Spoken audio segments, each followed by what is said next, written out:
You are looking live at the Louisiana Superdome, where tonight we'll crown the first champion of the new millennium. The unbeaten Florida State Seminoles inside their locker room here in New Orleans. They were expected to make it here before the season even began. But not their opponents, the Virginia Tech Hokies. They climbed from number 13 in the preseason poll all the way to number 2 with their magical year. Good evening, everybody. I'm Brent Musburger. Let's begin tonight by checking in on our two teams. We start with Virginia Tech, and here's Jack Arute. Jack? Brent, if anybody's wondering how Michael Vick, the freshman, is handling the national championship pressure, consider this. For the final hour before departing the hotel, he went to the team's video arcade and played arcade basketball. He took on all his teammates as comers and whipped them all. Once the team got on the bus, however, they didn't utter a word until they got to their locker room. Now, for what's going on with Florida State, here's Lynn Swan. Thank you very much, Jack. I would term the Florida State Seminoles as quietly confident, because normally it's a loud, boisterous, fun-loving group with pregame meal on the bus right over. They were unusually quiet. Only a few groups discussing what they hoped the game would have from this evening. And confident because they have all their personnel healthy and ready to play. Unlike the Tostitos Fiesta Bowl of last year, where they had to play without their starting quarterback, Chris Winkie. Brent? The Big Easy, Lynn. We're enjoying yourself as a 24-hour business. Today and last night, the streets were jammed with folks looking for those precious tickets. Our two quarterbacks here this evening are exact opposites as you look at the tail of the tape. One a 19-year-old left-hander, Michael Vick. The other a 27-year-old right-hander, Chris Winkie. And we welcome my colleague, Gary Danielson. Gary, two unique stories at the quarterback position. You know, Brent, I think the major story in college football has been Michael Vick, the freshman leading his team here, and the story of whether this would be stage right in this big stage. I don't think so. I'm down on the field.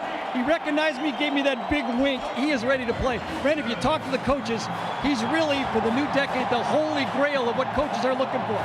Gladiator body, sprinter speed, and a Randy Johnson fastball. He's got the whole package. But wouldn't you like to have a 27-year-old under center in a title game? 27. Let me think here. I was in the NFL 3 years and been benched 3 times by 27. Truly. He's the traditional guy. He's that age because for 6 years he tried to play baseball, but he's 20-1 as a starter. He missed it a year ago, and he's pointed to this game. He's going to be a drop back guy, but he's got plenty of receivers. Let's meet our starting lineups. Introducing the Virginia Tech defense. At free safety from Vienna, Virginia, number 14, Nick Sorensen.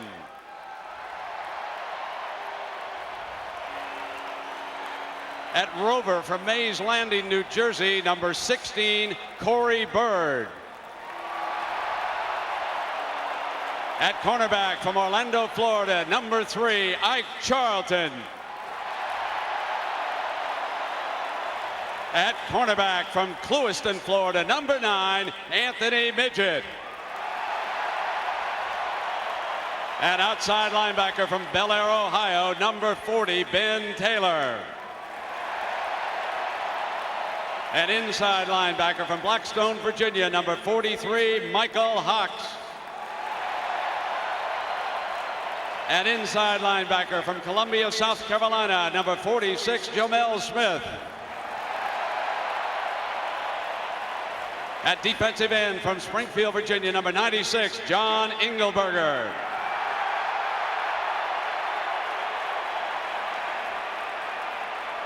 At defensive tackle from Lynchburg, Virginia, number 77, Carl Bradley. At defensive tackle from Jacksonville, Florida, number 92, Nathaniel Williams. At defensive end from Brownsville, Tennessee, number 56, All-American Corey Moore. Head coach Frank Beamer and the rest of the unbeaten Hokies.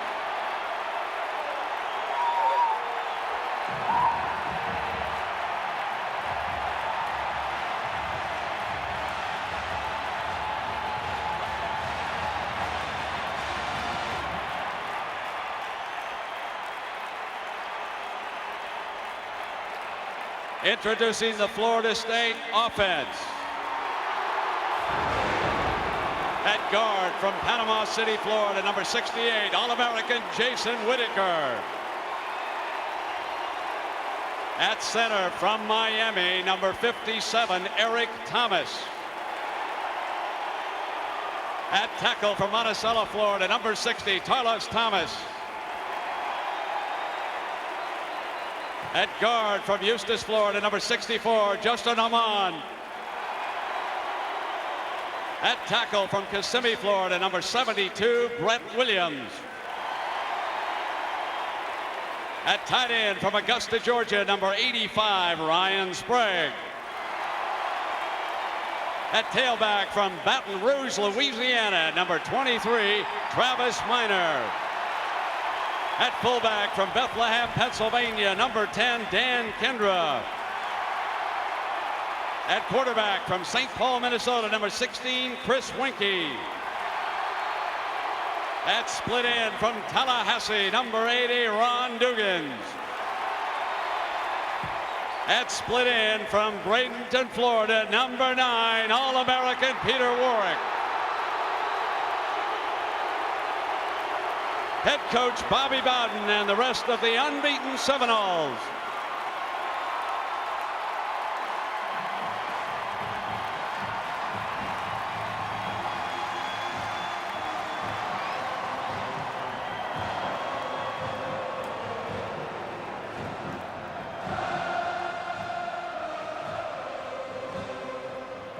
Frank Beamer is with Jack, so let's go down below.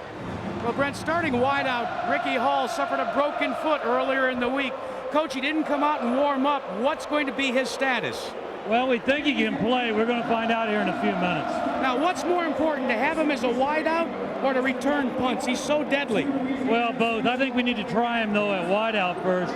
Make sure he can handle it, and then if he can, maybe we'll get him back there on punt return. Brent? Jack, thank you very much. Gary, what about the offense here tonight of the Hokies?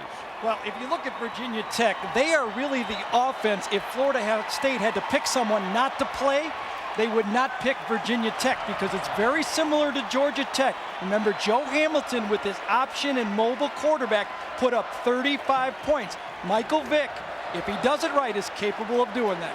How much do they need Hall here tonight, do you think? I think it's critical. When you look at teams that have beaten Florida State, they've done it with receivers. If Florida State can double team Andre Davis, they could have problems. Our officiating crew is from the SEC. Actor John Goodman with the ceremonial coin toss. He's down below with our referee, Steve Shaw. Virginia Tech, you're the visitor. You'll call the toss, call it in the air. If I drop it, we'll flip it again. Call it loud enough for them to hear you. Tails. He has called a tails. It is a head. Florida State, you've won the toss. You want to defer, right?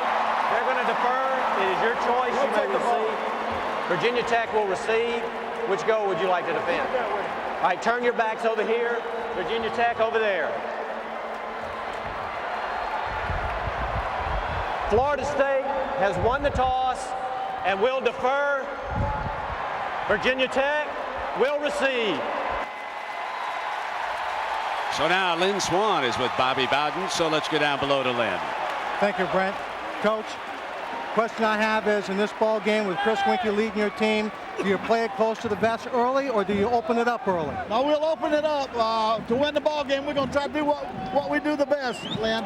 There's some tough people on the other side, Michael Vick, Corey Moore. If you had your choice to pick one of them to stop, who would it be? It would be Vick. Moore's tough enough, but we could put 2 on him or 3 on him and slow him down. The other kid is hard to stop. Coach, thank you. Good luck this evening. Thank you, Lynn. Brent? Michael Vick and the Hokies will go on the attack here first. So a chance for them to shake whatever jitters might remain for the 19-year-old freshman, the left-hander, the wonderkind, the redshirt freshman, if you will, who has seemed so mature in handling all the pregame hype that has gone on. Brent, remember this. Championship games are very long games. Both of these teams need to handle the pressure by concentrating on the present tense. Don't worry about the hype or the hoopla. Concentrate about what's going on and focus in on their assignment. That's the best way to play your game. Here is a story, ladies and gentlemen. Sebastian Janikowski, who came to the United States, Daytona Beach, from Poland. He's a junior. This will be his last collegiate game with Florida State. He was one of several Seminoles who was caught breaking curfew this week. However, unlike several others, he will start tonight because, as Coach Bobby Bowden said, we have international rules for him. So here is Sebastian Janikowski, who is one of the best at putting the ball into the end zone.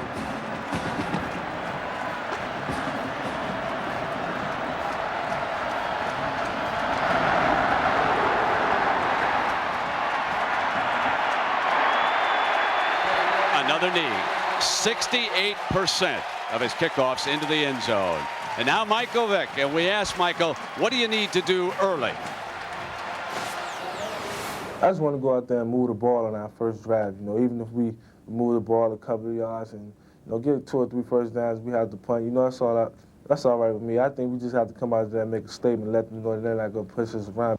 So Michael Vick wanted to make a statement here early. Chiron Stith is his tailback. And a false start right to begin that game. Something that plagued the championship game last year out in Tempe, Arizona. When these fellas take more than a month off, you tend to have that sometimes in the early stages of games like this. Dead ball foul, false start on the offense, 5-yard penalty, first down. A negative on the first play of this championship encounter. Brent, not just in these big games here. Remember, the Orange Bowl, Alabama had 19 penalties in that football game. Emmett Johnson, who has replaced Hall, comes off to Vick's right. And they do run stiff. A base handoff.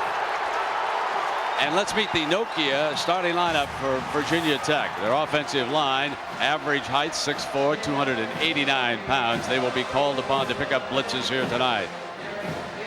Hall is injured, but he will play. As we heard from the coach, Andre Davis is the big play man, 100 and 200 meter champion. And in their backfield, they have rushed for almost 2,000 yards and 22 touchdowns, with Stith leading the way. They do have a running back by the name of Andre Kendrick, a changeup back out of Lynchburg.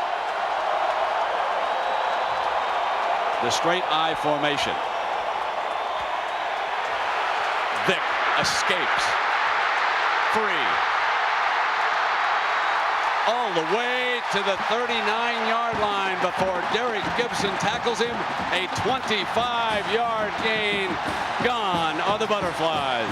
Well, there you see right there the wild card in this football game. I mean, it doesn't take a genius. When you have this type of quarterback, you get back out in the pocket, you've got one play, now you've got the second play, the busted play, the on-called play. And Brent, this might be the best running back that ever played. And by the way, he can throw really well.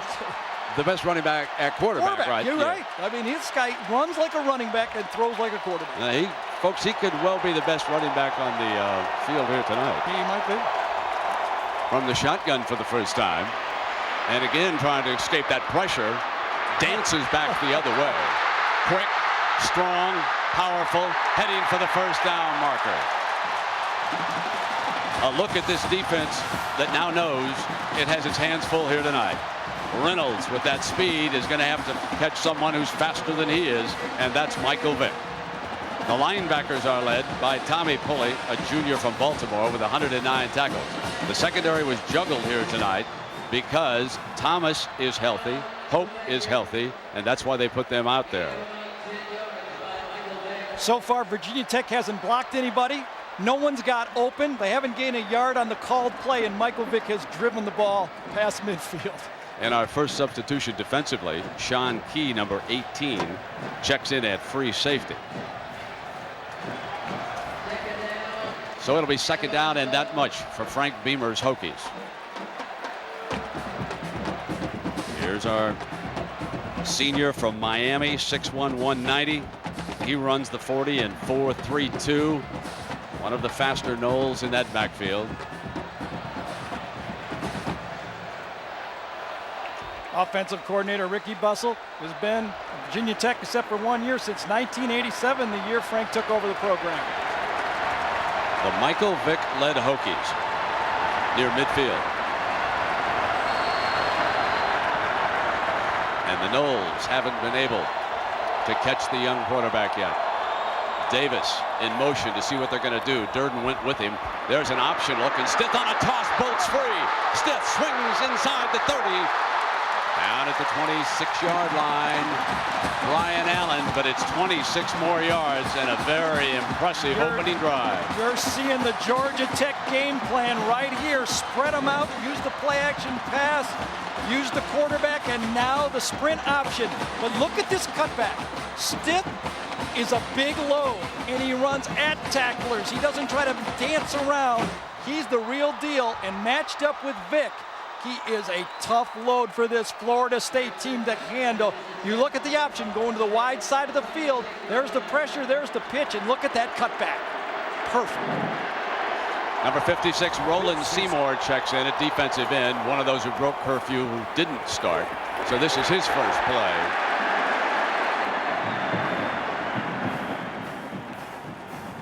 That was fullback Jarrett Ferguson's first carry of the game. Keep this stat in mind. Tech has rushed for 65 yards here, and Florida State only allows 98.8 a game. So keep that one in mind as this evening unfolds. Vick, the left-hander. Plenty of time. Davis on the juggle. Down at the 12-yard line. It is first down, Hokies.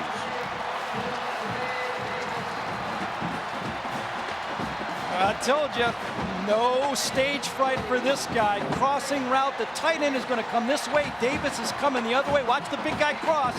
He's trying to pick off. That's that crossing route, the pick route. That's what you do against that bump and run coverage. A lot of crossing routes if you have the time. Michael Vick gives you that time because he gets out of the pocket. David Warren checks back in at left defensive end for the Noles.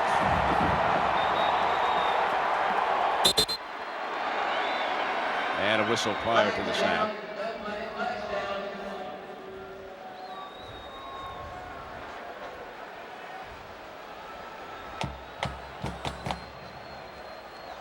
No idea up here.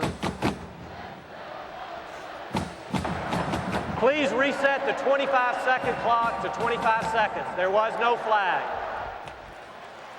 I didn't see anybody moved. You know, for a guy, Michael Vick said our first drive, we'd like to just make a couple first downs. He may put points on the board. And remember, they were penalized 5 yards First play. prior to the first snap. Yep. From the 13-yard line. Stith the tailback. They keep Davis in motion. Here is Stith pounding the middle of that defense of the Noles. All the way to the 6-yard line and a quick attacking left side of the offensive line. This is the #1 running play. Pulling the guard, isolation play with the fullback. It's an ISO load. Watch the guard. The left guard will pull. Here comes the fullback. They wrap it around and stick it right up there. Tyrone Stith reminds me of an old teammate of mine, Brent. Ernest Biner out of East Carolina. Ooh, he was He's a good that one. type of a player. You know, when you got Vick down here, Gary, you can roll out over to the right side. He's such a good runner if they want to put some pressure on the D, but they've had success just running right straight ahead, not getting the speed involved as they do here. And that time, Pulley jumped in from his linebacking spot. Number 29 made the first big defensive play, if you will, for the Noles in this game. It's a little bit different from Florida State. I don't know, and Mickey Andrews, their defensive coordinator right there, if they face this type of power and speed from the tailback and the quarterback. They face Ronald Curry and Joe Hamilton, passing game and mobile quarterback. This is a power and mobile quarterback. Seymour back in at left defensive end for Andrews' defense. 3rd and short. Extra running back. And Stith dives toward the first down marker. It'll be close. Beamer waiting for the signal down on the field.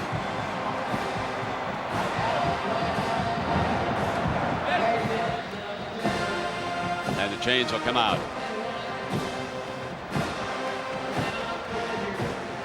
Look at that. They're taking the clock down. First drive, very successful, keeping that defense off the field.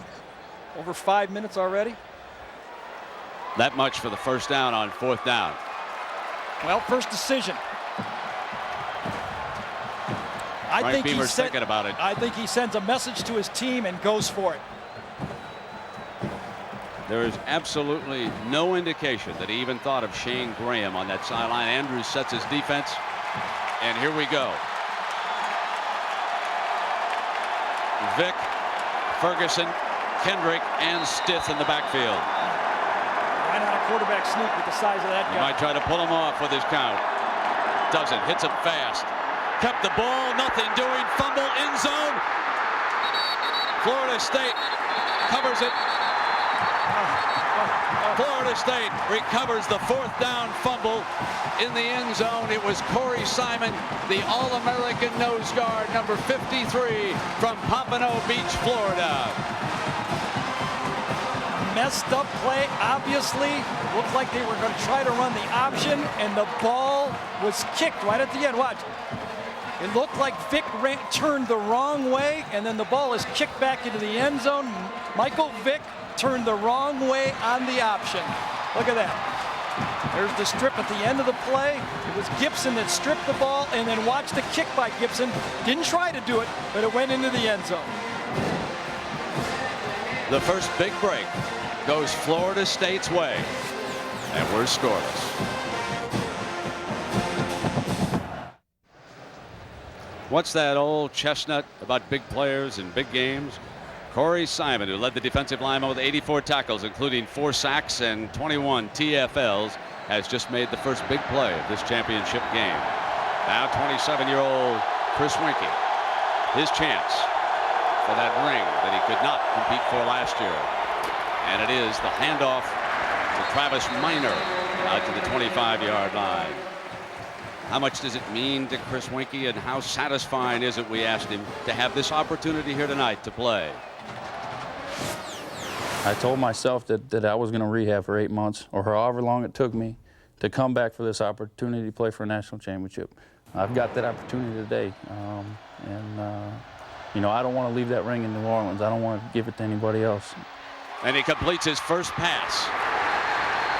And Peter Warwick has now tied his reception output of last year at the Fiesta Bowl as the Seminoles keep going without the huddle here, and now they will regroup. Now they'll draw back, and the substitution package. Kendra leads the way. Brent, Gary. you're right. They wanted to go no huddle, but because of the 3rd and short, it forced them into a different type of grouping in this football game.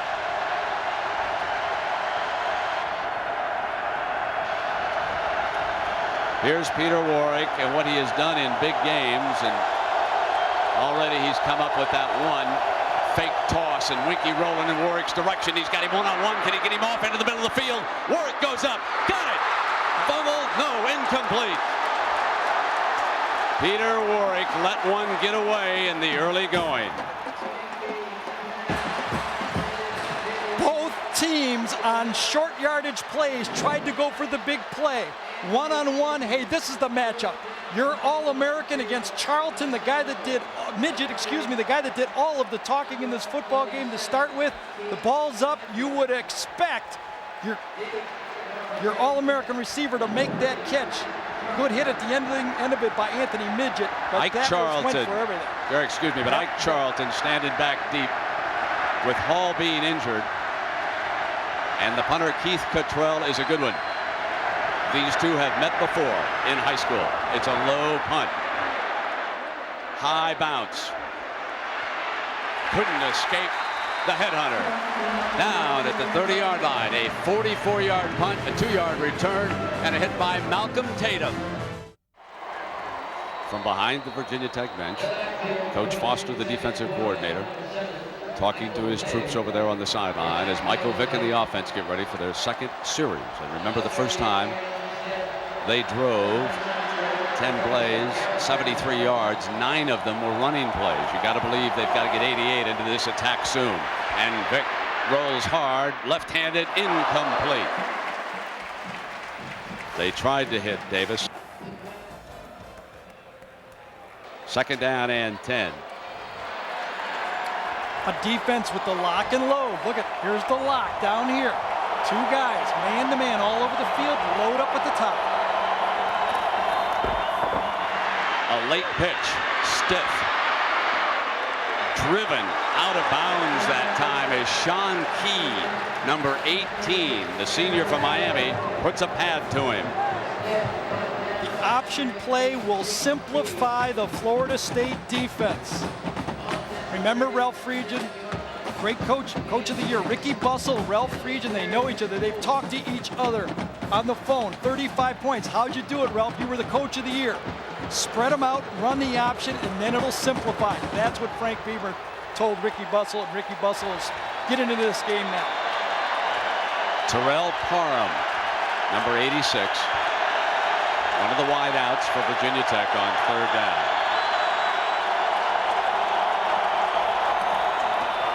Stith, first down. Gary, I guess my question to you is this: can he keep it up through an entire 4 quarters against the defense? This guy has carried the ball a lot all year. He's a workhorse. Plus, they have Andre Kendrick, their backup, who has also carried the ball this year a number of times. And this is two guys that can put yards on and attack the line of scrimmage. If you're a good running back, you trust your offensive line that hole will be there. That's why Stith is hitting that line full speed. Here's first down, and they keep him lined up in that I formation with the fullback Ferguson in front of him. Play fake, and they bring the wide receiver off the corner to get the ball in number 18's hands, Emmett Johnson. And we have a flag down on the field.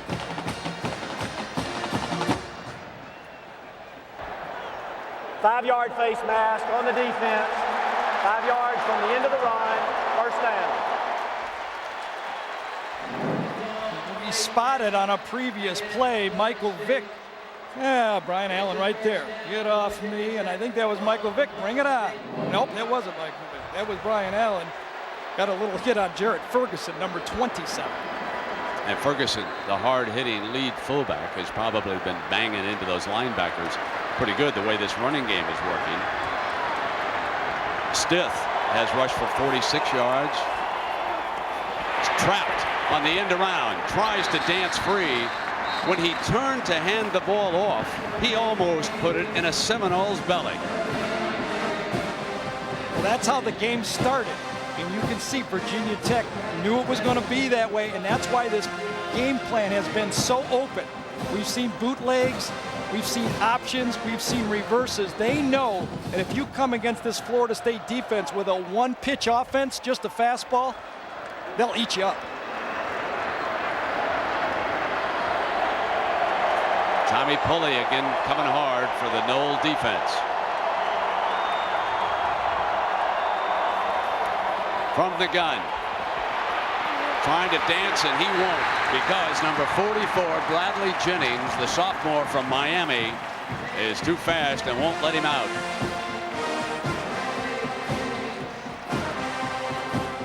You see Michael Vick, he wants to stay in the pocket. He wants to be a drop-back passer.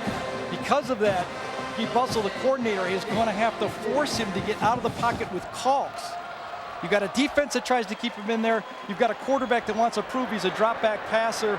So now the calls has to force him out of the pocket and do it on the run. 3rd and 12. The big play, fellas, number 88.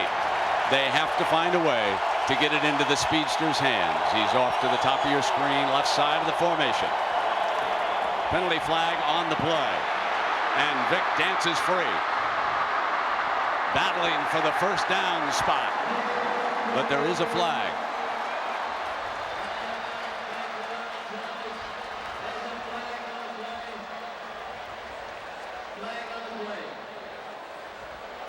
You know, it's interesting when you think of the fact that Michael Vick is a freshman who is taking on this Florida State defense here today. And certainly he has attacked with his feet as we await Shaw's decision. It is against Vick, but let's go back and show you what these quarterbacks did. Now, remember, as freshmen, that's remember, Joe Hamilton played a great game as a senior. Go back to '96. He got knocked down, knocked out, hung in, was only 4 of 11. Tommy Frazier did pretty good for Nebraska at '93. Danny Werfel injured and knocked out, came back later as a senior to win a national championship. Bernie Kosar, Gary, your old buddy, Yep. he probably did the best of all. He did, but it took him that one game to really get the feel of this football team before he really got that game and won the national championship later for that football team. You know, he was coming into that Florida State game. You can't simulate this type of speed and size that Florida State brings. As a result of the mistake, it is 3rd and 17. The Hokies need to reach the 30-yard line. Davis still going in motion. Watch it. He has to dance away. Now he fires for Davis. What a throw. Oh, baby, what a strike as he finally gets it to Davis. 18 yards. But did you see that rocket launcher? And did you see the beginning of it? This guy throws so well with flat footed. Watch his footwork in the pocket. Davis is to the outside coming across.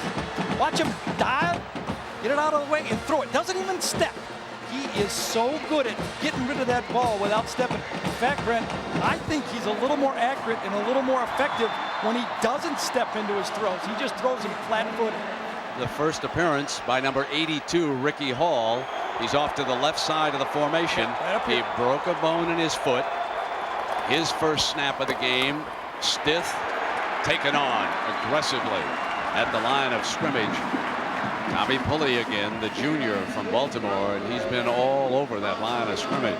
My feeling going into this game is no matter what Coach Bobby Bowden said to this Florida State football team, he couldn't convince them that this was Tennessee or Nebraska. They couldn't believe that Virginia Tech could have enough athletes to play with it.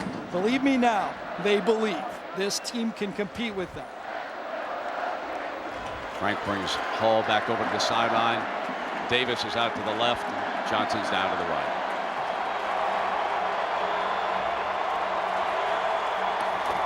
Second down and 11. Deflected and incomplete as Warren, David Warren out of Tyler, Texas, breaks across the line of scrimmage and got a paw. Very difficult for a left-handed quarterback to get it by this guy. It's a little easier for a right-handed quarterback. He comes out, now his left hand is closer to the line of scrimmage, and he lets that thing go, and this paw right here gets it out of it. Look at that. Now, if he was right-handed, he had a little better angle to get it by that defensive end.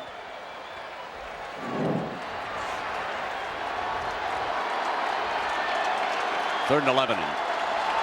Vick surveys the defense. Andrews shows blitz. Coming after him, and he's in trouble. That's the second sack of Michael Vick by the Noles here today. Some of the fellas get tangled up down there. Excuse me. First all-out blitz by Florida State. They bring 8 people, man-to-man to the outside. Gibson going to come right here up the gut. That's the guy that isn't blocked. Look at him come. No way you can dance around that one. Gary, that's what Donnie Nealon did when I was looking at the West Virginia tape. They would gang up on the shotgun in 3rd and long, and West Virginia came with 8. And remember, the Mountaineers are the team that pushed the Hokies to the wall and almost won the game. So Florida State obviously took a long, long look at tapes of that game. 4th and long now, and here's the punt by Jimmy Kibble. He's a good one.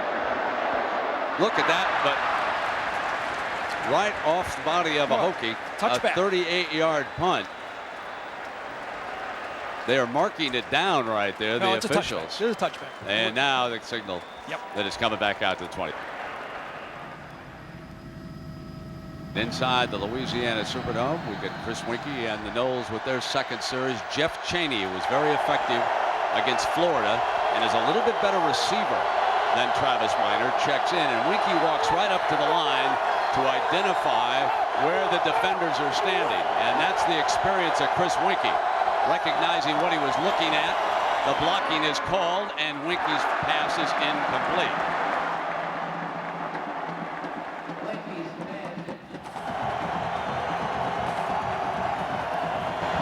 From the gun, incomplete, misfiring that time for Ron Dugans. He'd gone to Jermaine Stringer first. His only completion was 3 yards, and that was to Peter Warwick. And we asked Winkie if he had freedom to change all the plays at the line of scrimmage tonight. a big part of our offense is going up to the line of scrimmage without a play. No one knows the play. I'll put us into the right play once I try to read the defense. So there is a lot of freedom, probably more freedom than a lot of college kids in terms of running the offense. The advantage you get with a veteran. Over the middle, high.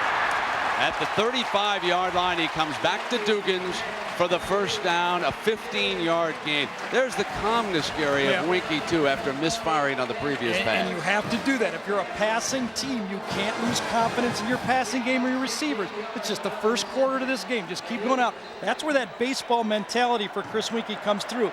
You experience a lot of failure in baseball. 1st and 10. Pump fake. Looking home run again. Hello, Mr. Warwick. In a foot race. Hello, end zone. Knowles strike first.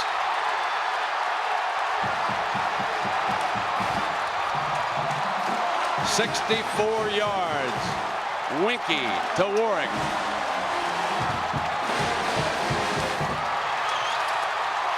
Two youngsters driven by different motivations here tonight, and both determined to help Bobby Bowden finish his first ever unbeaten season and win his second championship. Sebastian Janikowski, the left-footed specialist from Poland, on the field.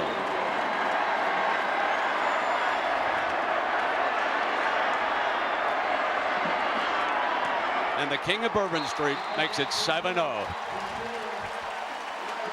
It's a slant with a skinny post. Peter Warwick is matched up to the outside of the formation. Right here, watch him come in and then skinny post it. Nick Sorensen, an ex-quarterback, is the mismatch. That's who they're going after, the free safety right there. They know that Sorensen doesn't have the speed to get there. You spread the field, you look for your mismatch, and you attack the mismatch. Florida State leads Virginia Tech 7-0. What the Noles do best, partner. Yeah, you're exactly right. And look to the unspoken communication between the quarterback. There it is. You got to have the slant. You got to fake the slant. And there's the skinny post. And you do it against the slowest defender, a guy who played quarterback. I know it's quarterbacks. We can't play free safety against Peter Warwick. So Chiron Stith goes back deep, but he probably won't get a return if Janikowski kicks it true to his form. Hangs this one a little bit short. Returnable. Stith coming out. Their best running back. Powerfully to the 24. Time now to take a look at our Nokia best connection. Let's go back to the 1995 Sugar Bowl. Virginia Tech was here against Texas. Brian Still, a 60-yard punt return for a TD. That was Tech's first score of the game. They went on to score 28 unanswered points. They beat Texas 28-10. And according to Coach Beamer, that was their biggest game ever until tonight. Brent, first drive for the Hokies, 9 plays, 70 yards. Their last drive, 7 plays, 13 yards. Florida State's getting the feel of the game. Staying in that base I formation. Andre Kendrick, running back. And let's check in with Jackaroo. Well, Brent, after the Virginia Tech Hokies got burned by that Peter Warwick pass, Bud Foster, their defensive coordinator, gathered the whole defense around and told them, look, it's only one play. And he says, remember what our credo is here. We take it one play at a time. Don't worry about it. We'll go back out and we'll make up for it next chance.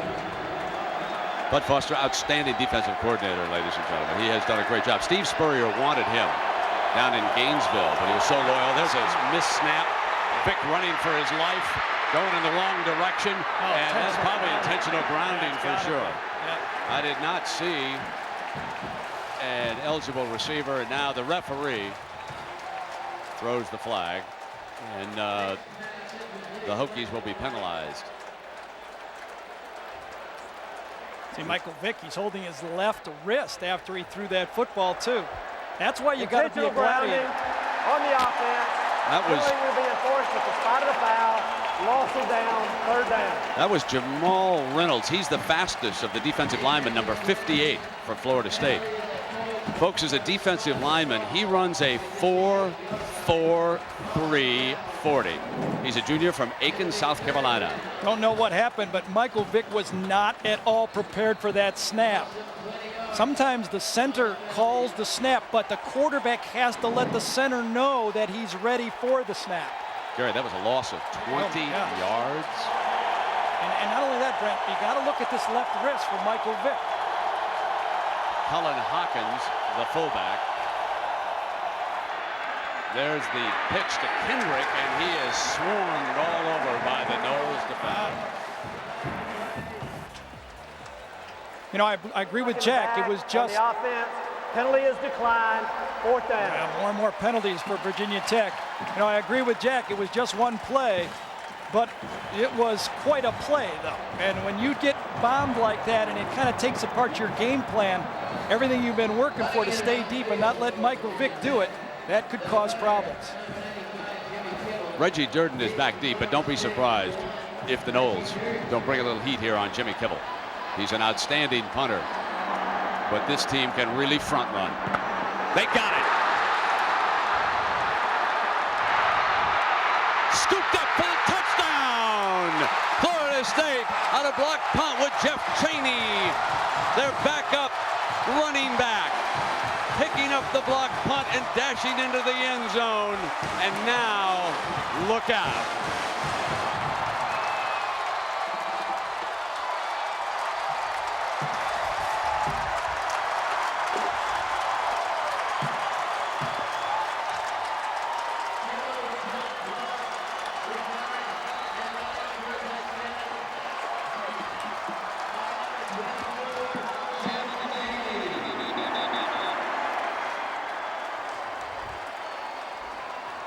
Brent, 2 programs that turned around by blocking kicks. Florida State did it first. Frank Beamer copied that guy right there and emphasized kick blocking. You're so right. That can get a game out of hand quickly. Tommy Pulley was down there in the middle of things. I don't know if he deflected it. Certainly Chaney scored, and now Janikowski makes it 14-0. There is Pulley being congratulated over there on the sideline. So from all indications, the linebacker. Coming right at you. Good snap, coming right up the gut.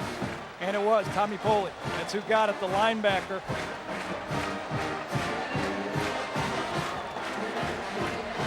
This has to be disheartening. The 2 things that Virginia Tech thought they would be able to do well is not give up the big pass play, especially to Peter Warwick, and not get kicks blocked. Tommy Pulley, who announced that he's coming back. He says he needs 1 more year to play to be the linebacker he wants to be.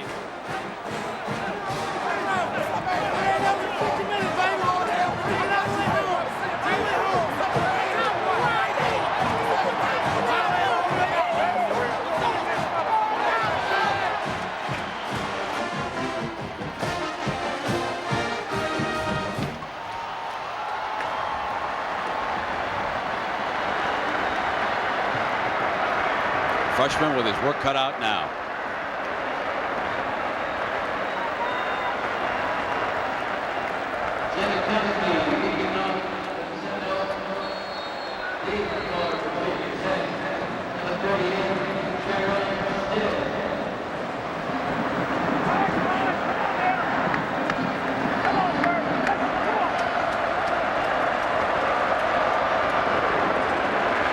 Janikowski pounds this one to the end zone, folks.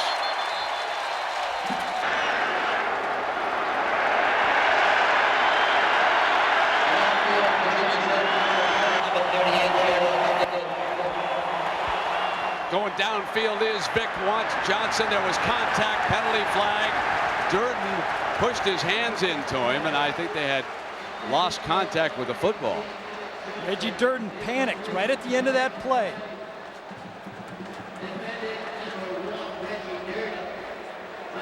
A 15-yard penalty. Pass interference on the defense. 15 yards from the previous spot. Automatic first down. Let's go down to Jack Arute.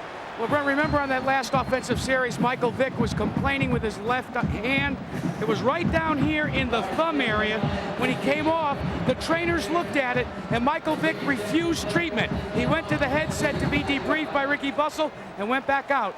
He still has had nothing done to that area.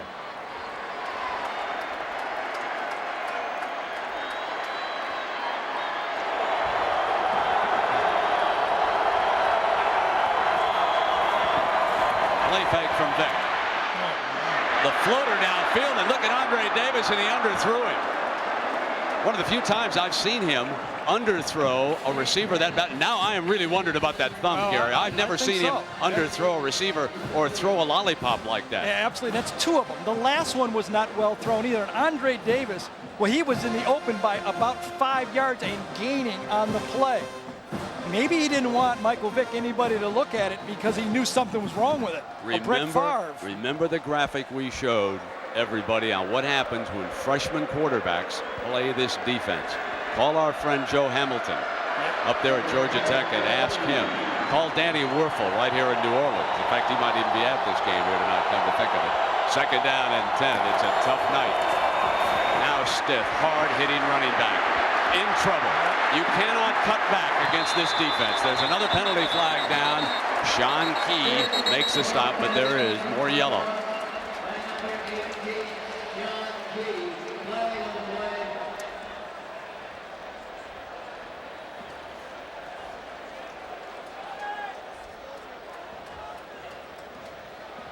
I think 2 plays have lost the focus of Virginia Tech. The fumble in the end zone and the long pass to Peter Warwick.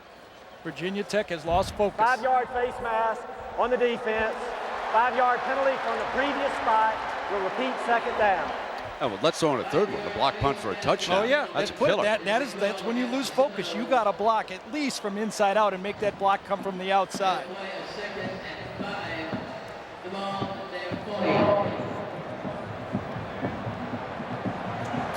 The hand is the big story in the game. You cannot beat Florida State just running the ball. You have to attack the bump and run. Well, Gary, also, it's pretty much been the base I formation against this team. Do you know how many formations Steve Spurrier used in the first half alone against these guys? And you have got to try to influence them with formations and a lot of motion and things like that. That's just from the fellas who have played against this kind of speed on defense. Part of the story, I think, there, Brent, is not having Ricky Hall. It has limited them. Taking their 3rd receiver, he's already in the game, Emmett Johnson. So you go down to your 4th guy and go 3 wideouts, that's tough. Gary, what about if they have to, and I hate to even mention this at this stage in the game, and probably shouldn't, but what about Dave Meyer if they have to go to their backup quarterback? Watch Dave Meyer. He's a drop-back passer. On the defense, 5-yard penalty. It'll be a 1st down. There's Ricky Hall. You know, the game is played at a different pace, especially on a carpet. When you're matched against a defense with as much speed, Corey Simon down there in the middle. He's the fellow who recovered the loose ball in the end zone, made the first big play on that opening drive, an All-American nose guard. He came back his senior year for a shot to win the championship. Begun the pump fake and dropped in underneath, and they used the fullback, Jarrett Ferguson. The Noles were concerned about that, but we did have a chance to ask Corey Simon now. How do you think Vick will handle the speed of your defense? I like to think that he hasn't seen the speed that we have on this team. You know, a lot has been said this week by Virginia Tech players about our speed, but, you know, it's one thing to watch them on television, but it's another thing to play against it. It is awesome speed all across the line with this team. And it's not just speed, it's speed with size. They got a fast defense for Virginia Tech, but not with this type of size. 2nd down and 3, and Vick straight back going deep. He's got his man open. He's got Davis. Got him. Touchdown. The home run hitter comes through. Andre Davis just motors past Cleveland Thomas, and it's a 49-yard scoring strike. And does that play ever lift the spirits of the Hokies, their coaches, and their fans? Brent, he was that open on the play when he threw the knuckleball. He ran by this, like one guy was a sprinter and one guy was running backwards. It was a 5-yard beat, 15 yards down the field. Shane Graham adds the extra point, and they cut that deficit in half. You said speedster. He did look like a track man. He is. He's the Atlantic 10 champion at 100 and 200 meters. I mean, he can flat fly. There he is, matched up, lock and load. You have to attack it. And look at the room out here. He gives the quarterback, Michael Vick, to throw it in the box out there. When you do that as a receiver, you give that quarterback an easy throw, you fade to it, perfect strike on the deep ball. That was real easy. Here, that'll be there all night long. Oh yeah, you got to. If you're playing Florida State and you let them take your wide receivers out of the game simply by playing bump and run, you lose. You have to attack that coverage. 80 yards in 3 plays. I think if you get beat that badly one time, you might try to anticipate the guy going deep. Throws a duck for an incompletion and comes back and throws a touchdown. Just a huge play for Michael Vick to Andre Davis.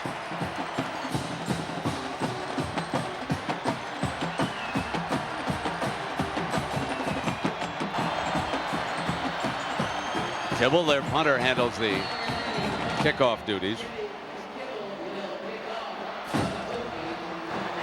Jermaine Stringer and Nick Maddox, the freshman running back, deep for the Noles.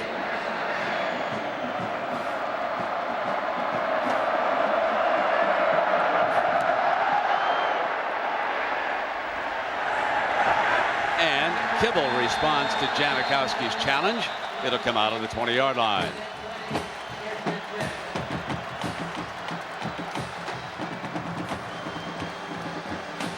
Florida State offense has to be licking their chops. Last time they were on the field, they hit the long pass. Now they get back out on the field and saying, it's our turn, our serve. Chris Winkie says, you just let me, Mark Rick, the offensive coordinator, right there in the middle, give me a chance to spread out the field. I'll find the mismatch. Final seconds of our opening quarter here in New Orleans. Big plays galore.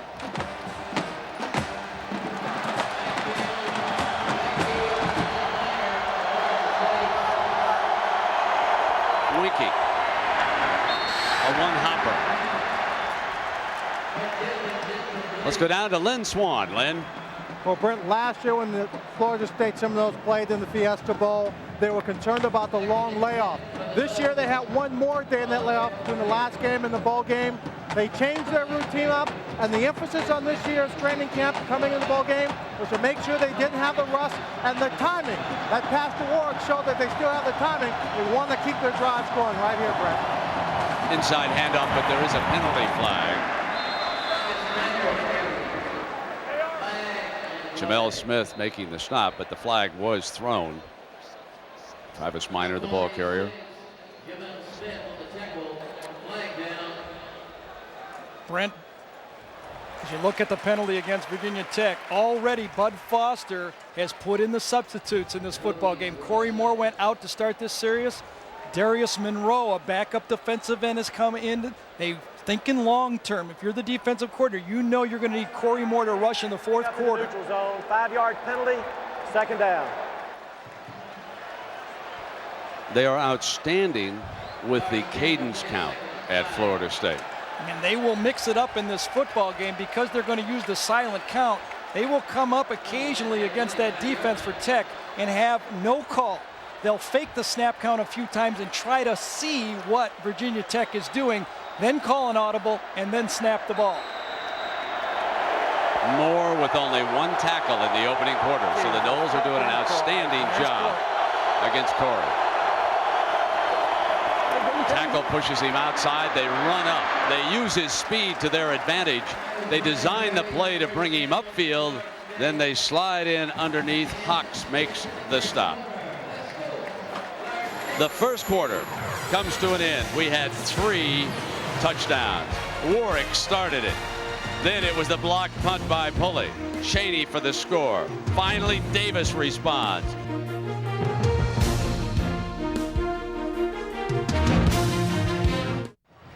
So Virginia Tech down by 14 responds with a 49-yard touchdown pass to Andre Davis. And now we start the second quarter, and it is 14-7. Florida State with the lead. Bobby Bowden looking on from the sideline here. 1st and 10 for his offense. Complete.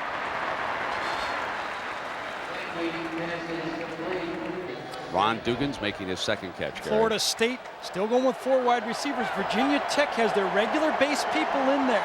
Linebackers and safeties trying to match up. Minor, and it is read perfectly by Jamel Smith. Let's take you back a few days ago. Let's talk now about Corey Moore, their All-American defensive end. Take a listen to this. Look, I'm going to tell you one time only. Get the camera out of my face, I'm going to punch you. I'm not kidding. I'm telling you, I'm going to punch you. All year, he's been their emotional leader. He was trying to tell his team, we're not backing up from anything. I think he said that after the fact, though. 3rd down and 3. Winky gun. Got Dugans, breaks free. They won't catch him, I don't believe. A defender with the angle can't get there. Too fast. Dugans, 63 yards on the quick strike. And Florida State goes back up by 2 touchdowns. It's spread them out, find the matchup, play one-on-one football. The matchup this time was Dugans against a linebacker slash safety to the outside. Boom, midget, Cakes go for it. You see number 40, Ben Taylor come across. Midget gets beat inside. You see the safety, linebacker can't get there for help. Mismatch. Janikowski again. Against the team ranked number 1 in the NCAA in scoring defense, the Florida State Seminoles put 21 points on the board early in the second quarter. By the way, perfect throw. You talk about a strike right in there. Not bad coverage, but this linebacker, Ben Taylor, couldn't get there. Winky now 5 of 9 for 153 yards and his second touchdown pass, and he's gone deep. He's played long ball, but Vick has gone deep once, and remember, he has the fastest of all the wide receivers here tonight. Well, he's proven that, hasn't he? Ran right back that. Football game. Both teams finding out the other team came to play and have some people that can make plays. Well, I think Corey Moore might be a little shell-shocked from what they're doing down there in the trenches, well, because they've got a plan against him. Absolutely. They're Quick chipping on him and run right at him when he comes upfield. and using backs to pick him up if he gets free. Kickoff, and they're coming out with stiff. Breaks free. You said he looked like Ernest Minor. It looks like he's got a heart like Ernest had as he powers out to the 33-yard line. You had breakfast with the Bowdens. I had the breakfast with all 3 boys, and I'm proud to say I didn't pay. They all make more money than I do. Kendrick, the running back after the fine return by Stiff. He's buried in the middle of the line with Jerry Johnson, the senior from Fort Pierce, Florida. That's down West Palm Beach way. I think Mickey Andrews would like to get into a position where he could blitz, but when you see Davis, that speedster, go deep, one play changed the game, you know, well, on one hand, I know the blitz will get there, but on the other hand, I don't like my matchup out on the outside with that guy.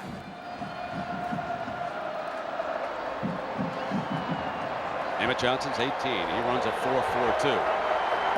But number 88 runs a 4.29. Don't hold him that way. Dancing. Now firing. High, incomplete. Davis was defended, and there is a penalty flag thrown. On the 46-yard line, there's a penalty flag. Thomas was working against Andre Davis that time, and let's see who this is on. Yes, it's against the offense. I could tell by the celebration on the Noel sideline. Exactly.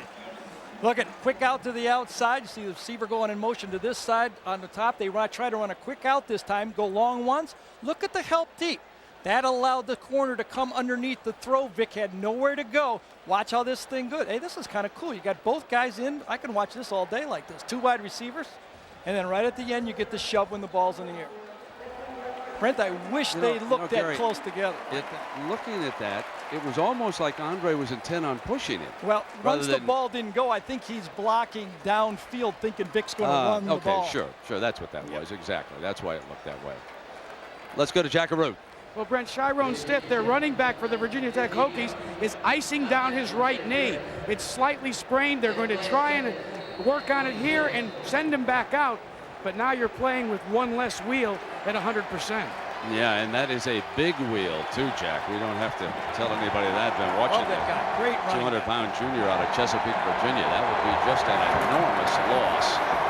They come back with the inside handoff to Cullen Hawkins.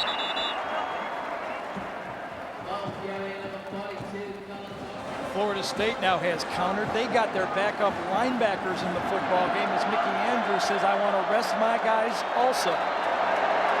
Need 23 here, Gary. Vick buys time, fires high, tipped, incomplete. And Virginia Tech forced to punt.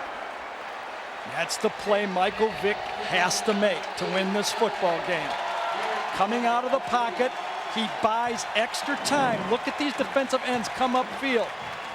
Offensive linemen push him right by. There's Vick. Now make a play. Make a play. Throws it high.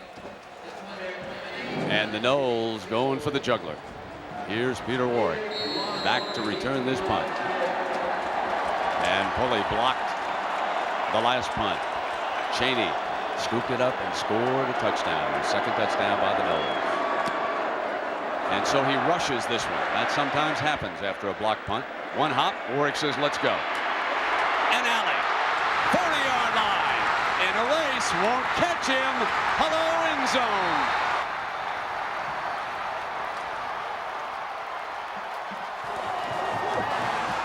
A 59-yard punt return for a touchdown. Let's go back to the top of the broadcast. The coaching staff at Florida State said we have got to find more ways to get the ball into number 9's hands than we did last year out in Tempe.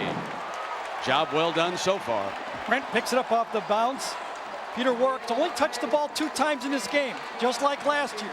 The only difference from last year, 2 touches, 2 touchdowns in this football game. That was a great block by Malcolm Tatum, who has been a terror on special teams. Number 3 really opened the door for Warwick. Janikowski adds the punt. How good is this return? This is the first punt returned for a touchdown against Virginia Tech since September 17th, 1988. That's over a decade. And now Florida State opening up huge daylight, 28-7.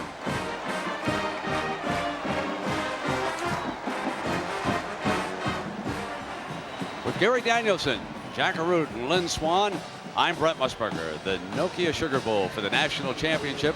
And right now it is all Florida State. They lead it 28-7, and Peter Warwick with 2 touchdowns tonight. And right here's Randy Moss, his old roommates right there for Florida State. Imagine that, 2 freshmen, Peter Warwick and Randy Moss. I don't know what's scarier, the football playing or them being roommates. That's the line of the night so far. It's a high kickoff, and Kendrick is coming out. Big hole, now it's Kendrick's turn. To the Noles, 37-yard line, a 63-yard return for Kendrick. Kendrick, the backup running back, is going to take it right up the gut, right up the gap. Couple good blocks, he sets up a couple good blocks, and then he explodes. A high school quarterback, passed for 4,000 yards in high school. Frank Beamer fell in love with the guy, said he's a runner, a winner. We'll find a place for him. They found a place for him as a backup running back. Remember, he has to play right now because Jack told us his Stiff is out with that injury. So after running 63 yards, he probably said in that huddle, Michael, you keep it. Do something else on this play. It's going to be a pass. First down and 10. If I was the Noles, I'd be looking for Vick right now. Here he comes, rolling hard left, drop it, and the tight end reaches back and makes the catch, stumbles at the 30-yard line. Brownie Wynn, the sophomore from Jonesville, Virginia, his first catch. Can I cheer for one person to get to the Super Bowl? Is it okay if I do that? You can have your old partner. Come on. If I Dick. ever get there, just cheer for me. Dick Vermeil and I did Florida State at the Sugar Bowl a few years back. Here comes Michael Vick in trouble, dances free, great balance. And that is the third sack. What is a Hokie? We don't know. Jack Arute, you got the answer for us, partner? Actually, a Hokie is nothing. It's a word from a cheer that was founded in 1896 by a student. He wrote it, won $5 in a contest. Through the years, though, the Hokies have been known as the Fighting Gobblers. They've had turkeys as mascots. Now they have a Hokie bird. Now, the one thing that's always happened is they've kind of thought that maybe it was a turkey. That's the noisemaker that the Hokies use. Gobble, gobble, my friend. Third down. Vick throws high on the run. And Davis may have crashed into something over there on the side. There may have been a stanchion. I'm not sure what it was. It looks like the field goal kickers. Let's go quickly back to Jack Arute. Well, Brent, surrounding the 25-yard line are these stanchions, because this is an NFL area, and that is what was here, standing up, and Davis ran into it. That's what he ran into right there. Listen, Jack, I've been on sidelines, though, where I haven't seen that, to tell you the truth. I mean, I've stood on NFL sidelines where I don't necessarily see that standing there. That's a little dangerous for me. 51 yard. Let's see now. See the end of it. Hits it, rolls over, go right into it. So this will be a 51-yard field goal attempt for Shane Graham. It's the fake. Fumble. Knowles have got it.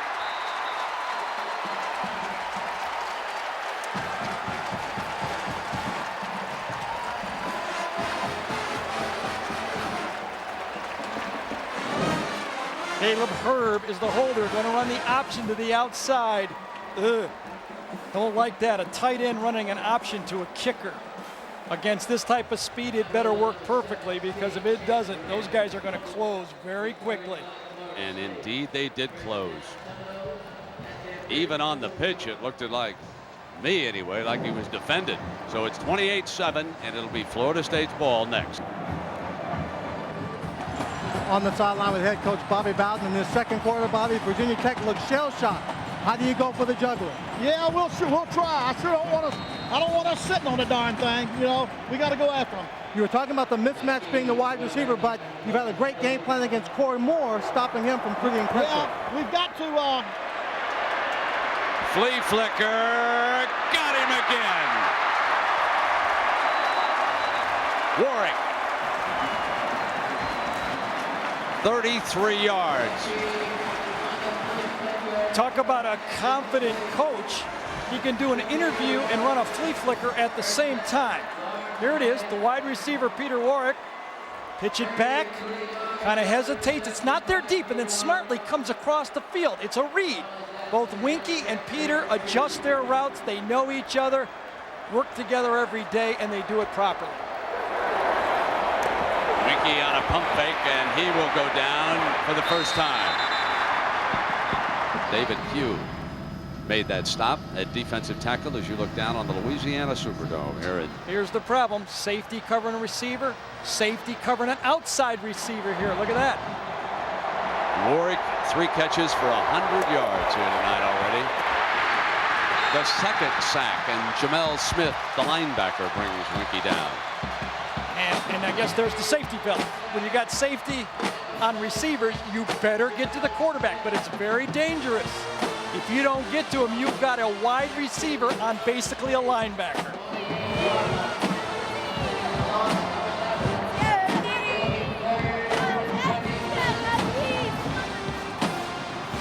So Coach Bowden graciously over speaking to Lynn Swan. He felt very confident on that pass, but then the series bogged down for him.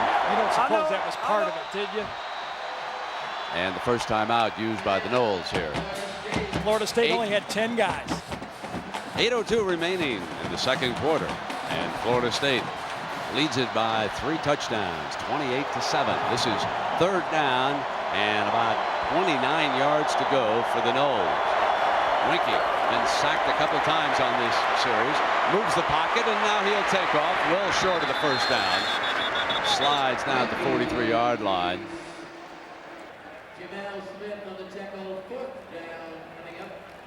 And here is 4th down with Keith Cottrell back to punt.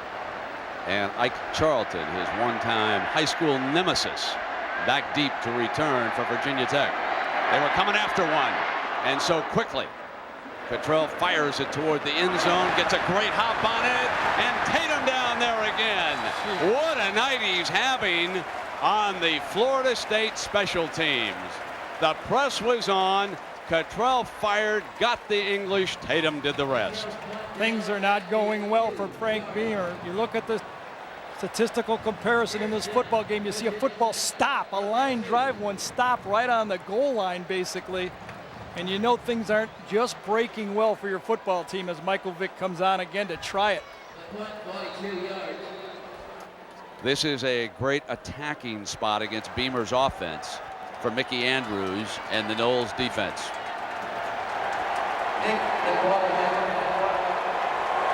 Stith is still out. Play fake, and Vick's going to try it out of the end zone. Fires underneath. 2nd down. And Vick got nailed in the end zone. It's climbing up. They tried to go deep to Davis again. Play action pass coming off the line of scrimmage. Vick waits too long. Need to throw it. A little bit of flash and then gets sandwiched right at the end of it. Play action pass, looking down. Boy, you can feel your clock, the mental clock in that pocket when you're in the end zone. That ball should have been gone. Jerry Johnson, number 92, wailing away. Here's Kendrick. Small hole. Dove out a couple of yards. Let's go down to Lynn Swan. Well, Brent, Stith is out for Virginia Tech, but so is starting weak side linebacker number 29, Tommy Poley. He re-aggravated an MCL sprain in his left knee. Put a brace on it, wrapped some tape around it, tried to run it to go back in the ball game, but the doctors have sat him down, said they will take him inside at halftime and reevaluate it then when they have more time to look at it. Brent? Bobby Rhodes, number 49, who has played a lot this year, replaces him. In trouble again, got to fire in a hurry. High. The heat was on. What a play. David Warren out of Tyler, Texas, coming after the quarterback. What an athletic play by David Warren. He backs up Roland Seymour playing left defensive end for Florida State. Watch this coming from the right side of your screen. Half roll, here it comes. Whoa. That ball was just let go as he let go, and nice job by Warren not throwing him to the ground. This time Reggie Durden back deep, and Kibble without much room. You have to assume they're going for the block then. Bangs it out. Durden runs it down to the 46. Out of bounds on the far sideline. It's a 13-yard return on that punt. So Michael Vick with his hands full in New Orleans.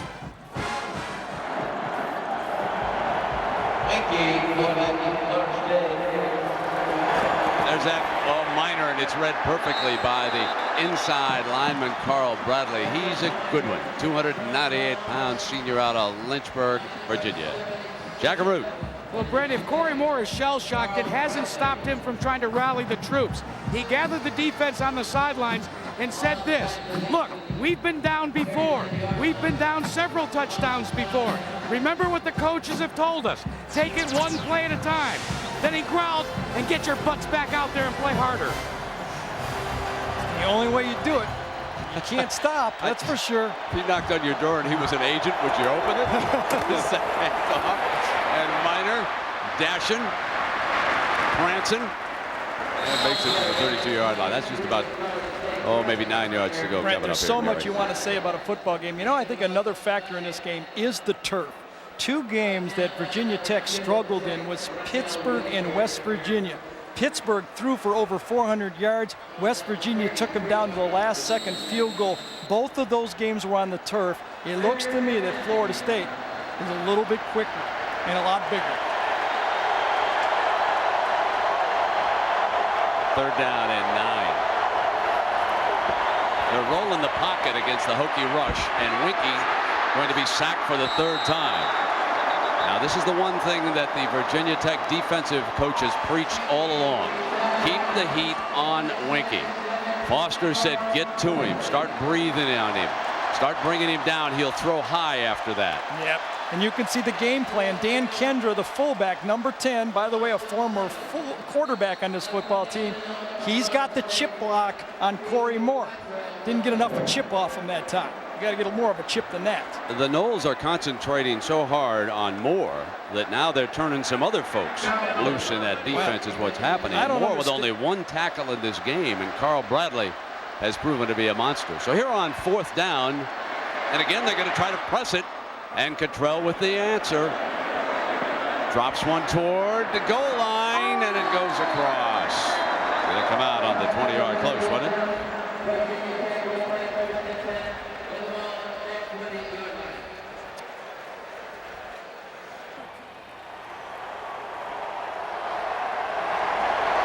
First down and 10 on the option. And look who's back. Stith. 17 yards. It was going to be tough enough for the Hokies to take on these Noles with Ricky Hall and Tyrone Stith. Now without him in this football game, you can see the difference when Stith is in the football game. Here comes that option again. And look at that truck and trailer. There's the truck, there's the trailer. Just follow your guy. That's nice. That's old-time football. Bo would love that one. Truck and trailer. Stick with your blocker. 61 yards for Stith. And that is the Hokies' first down of the 2nd quarter. 3:29 to go.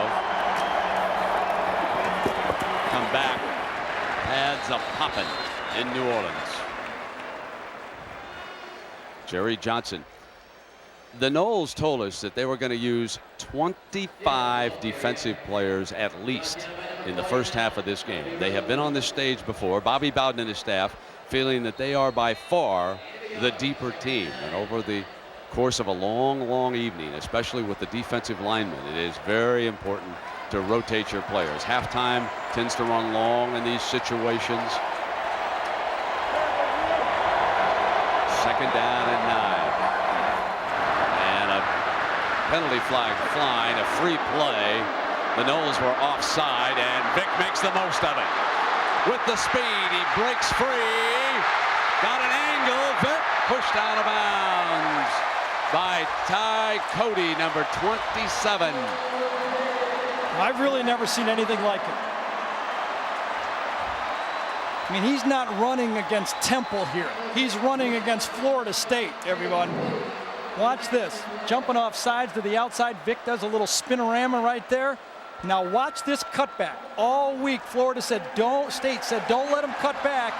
There's the cutback. Now watch the speed. 4.33 speed. Good block by the tight end right there, Browning Wynn. And look at that acceleration.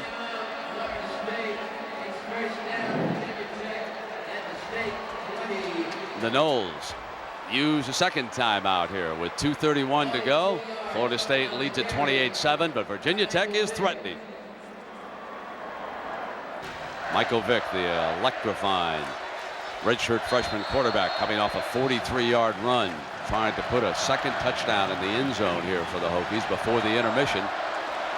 2nd time in the red zone, just barely. Remember the first time, a fumble.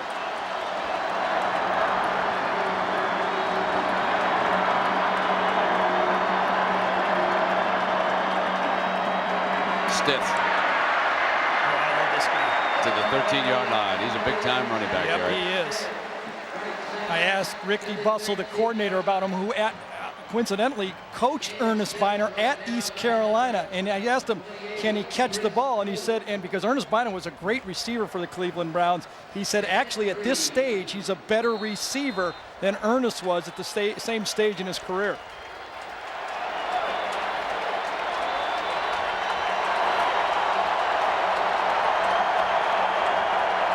Now on 2nd down, the play fake, and Vick rolling hard to the left. Complete inside the 10-yard line. Derek Carter, the junior from Smithfield, Virginia, with his first catch of the game.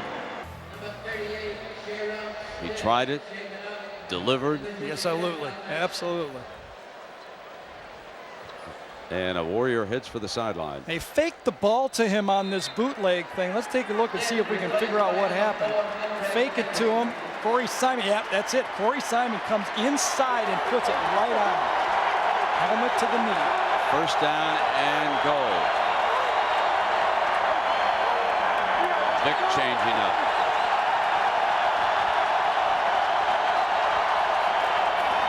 Kendrick.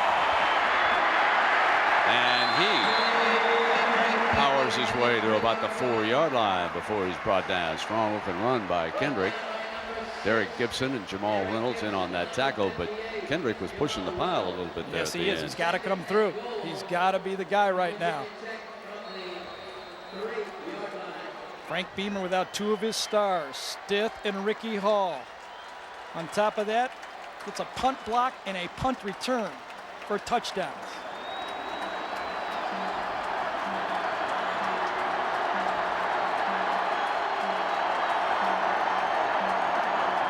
Option, Vick going to keep it for the end zone. Touchdown.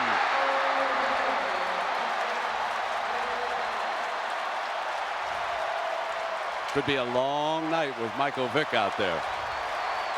Incredible. Talk to the people at Virginia Tech and they say we had 999 pieces of the puzzle already set. Michael Vick was the last piece of the puzzle. Brent, that's a huge piece though. I mean, this guy is a big-time player for anybody. He's going to make them that much better, rushing the ball and throwing the ball the way he does. Graham, perfect on the extra point. Coming right at you, the option. Down the line, and Vick saw the daylight immediately. Gibson jumps outside, and he dashes for the end zone. And Michael Vick's running leads the Hokies 80 yards in 7 plays, Gary. And now Michael has run 9 times for 71 yards here. And that's what everybody for Virginia Tech has told us about Michael Vick. Raise the standards, raise the big-time plays against West Virginia when they had to have that final drive. 1:15 to go in the game, no timeouts. That's when Michael Vick played his best ball. That was a huge drive, and he did it with that busted play. Remember, we talked about what was the keys to the game. It was busted plays. Jackaroot. Well, Brent, this is what both teams are playing for. This is the Sears National Championship trophy. It's worth $30,000. This piece alone, the Waterford Crystal made in Ireland, takes 3 months to produce. It takes about 4 months to win. Don't bobble it, partner. That's valuable down there. Last year, of course, it was the Tennessee Volunteers.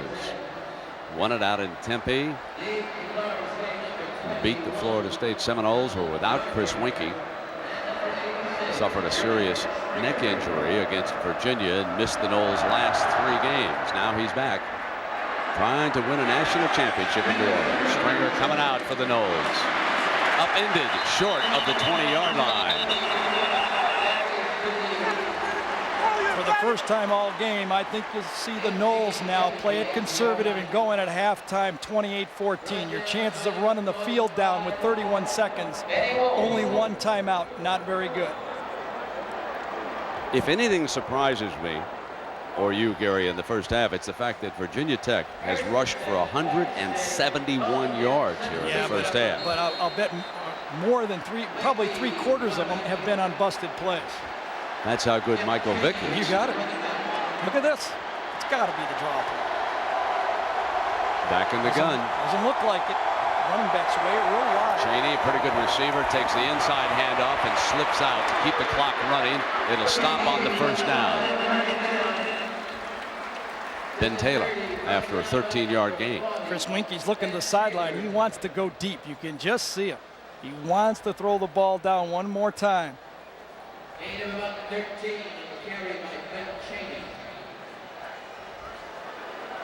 6 touchdowns scored here in the first half of this BCS title game. Well, with Janikowski, you might only have to get to about the 40-yard line to let him get one of those booming kicks.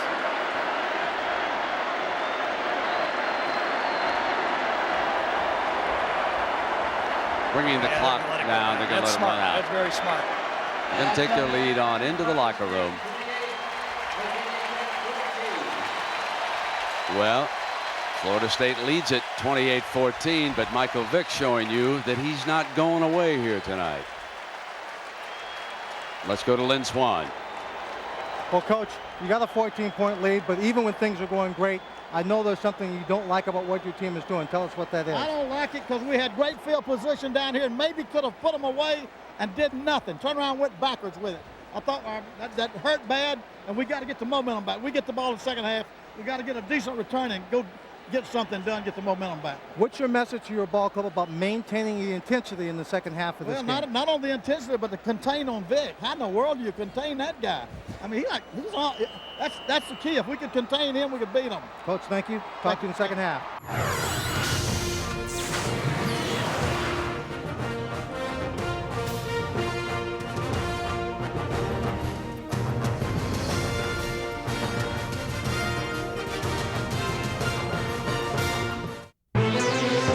Watching the Bowl Championship Series on ABC Sports as coverage of the Nokia Sugar Bowl continues. With Hokies head coach Frank Beamer, Coach, special teams and big plays killed you. You know, we really played a pretty good half other than 4 plays, and that's not like us at Virginia Tech.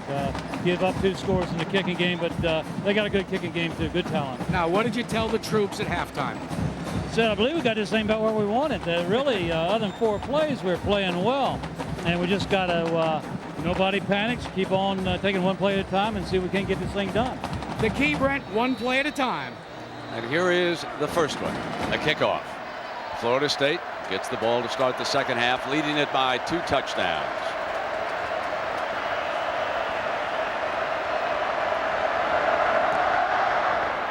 Stringer and Gardner back deep. Gardner coming out from a yard in the end zone. Battles his way to the 21-yard line. And welcome back, everybody, with Gary Danielson. I'm Brent Musburger. Gary, what do we expect here in the second half? I think Florida State is going to forget all those trick plays, the shuffle passes, the rollout. They're going to drop back, find the matchup, and throw the football. Were you as surprised as all our coaches were about the performance of the special teams for the Hokies? Absolutely shocked. It was the one thing that Virginia Tech couldn't have go against them. They knew they were up against it with the talent of this team, and then have the special teams go against it. That was disaster. Shotgun. Swing deflected away. It was a lateral. Corey Moore. That was a lateral. Makes his presence felt on the first play of the second half, and then points a finger to Peter Warrick like this one's not over. Yeah, and again, that's the type of plays I don't think Florida State needs to run. What are they doing? Just drop back. Here you got Peter Warrick right here. They're going to try to run one of these crazy screens, a bubble screen. Look at that. Ball's thrown backwards. Absolutely good call. And the All-American snuffed it right out, and Peter Warrick got right on the ball. Corey actually took the play off, but no need to call those type of plays. Throw it downfield. And Gary, it resulted in a 16-yard loss. Back from the shotgun again. Incomplete, and that was miscommunication as Ron Dugans broke downfield. Well, it's 3rd and 26. You know, 3 and out to start this. Absolutely. And good field position certainly gives the Hokies a huge lift starting the second half. Winky swings it out to Minor. Minor in a foot race, breaks out. Oh my goodness. They let Minor out on 3rd and 26. He bails them out with a 28-yard pass play from Chris Winky. Florida State was willing to punt the ball. They just wanted to get it out of the end zone. Mark Richt says, I'm not going to gamble here. Let's just throw it out to the flat, give it to Minor. But Virginia Tech so nervous about those receivers, nobody locks on the back, and all of a sudden, you're out of a problem. Bud Foster shocked. 3rd and 26, so it is 1st and 10. Winky with that inside handoff to his running back this time. And Minor twists his way to the 38-yard line. Backup off defensive lineman coming in the football game for Virginia Tech. Tech has done a good job. The backups, the second down linemen for Virginia Tech, play about a ratio of 2/3 to 1/3 the play from the starters. Here he comes. On second down, Winky fires high, and it is complete for a first down. Robert Morgan, the sophomore from East Point, Georgia, makes his first catch of the game. Linebackers lined up over receivers. You always have to be aware. Chris Winky aware. Here comes the linebacker off the slot. Boom. One-on-one coverage. That's the offense. Until that's stopped, you don't call anything else. Look at it. Here's a safety out here on a wide receiver. There's a mismatch. Take it. Ball out to the He hit the man coming through the formation. Loose ball. Winky gets it. Winky dove back after it to make the recovery. And I think it was Anquan Bolden, the freshman, exactly right, coming through the formation, and the ball hit him. And lucky for the Noles, Winky recovered it. What do coaches say, Brent, about these type of games? You see the ball, exactly right, hits number 4, Bolden. It's not the number of brilliances that win it, it's the number of mistakes that lose it. So far, you can see the game is unfolding that way. 2nd and 15, and now they roll the pocket hard to the right. Winky in trouble, dropped by Bolden. 3rd down. Don't understand.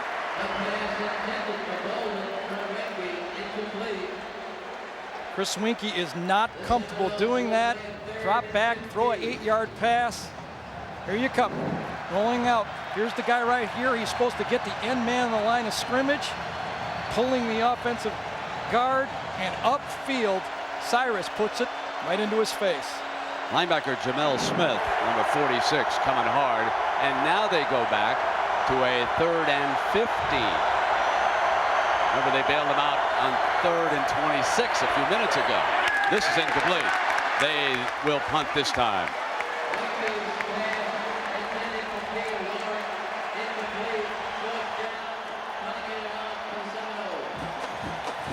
There's a look of unease in that man's face right now. Michael Vick scrambling down the field. Foster's defense, after letting him hit him for a 3rd and 26, comes up that time on 3rd and 15. And the Hokies with Ike Charlton, who returned 2 of Cottrell's punts for touchdowns in high school down in Florida. Low snap on the bounce and gets it off. There was a penalty flag down. Charlton at the 20. The 34-yard line, 14-yard return, but the penalty flag is back at the line of scrimmage. Now, we have an SEC officiating crew in here tonight.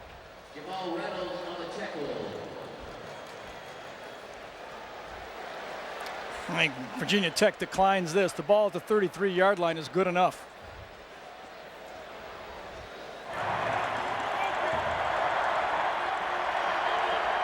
Shotgun for the redshirt freshman. Fires complete. Davis. David Warren came from the sprint out. He still came from the backside and made it. Boy, Michael Vick gets it off just in time. Davis with 4 catches for 80 yards, but 49 of them coming on his long touchdown. And Brent, Michael Vick has been hit 17 times so far in this game. Here's number 18 coming up. Late pitch, no, he didn't. And Kendrick dashes for the first down across midfield, and Vick avoided the hit that time. Good looking option run that time for 12 yards. Let's take a look at that previous play. Vick's going to come out this way. Here's the receivers to the outside, and here's Warren from the backside. Get to see all the participants in this play. This is how long it takes. Don't have much time for your quarterback. Here it comes from behind. Never sees that blind side. Perfect throw to the outside leg of the receiver. ABC's triple look here tonight at the Nokia Sugar Bowl, and a chance to look at a lot of the combatants I feel at the like same a fly. time. You know, you get to see all those things in different areas. Half a field to work with now for Vick and the Hokies. They're down 2 touchdowns.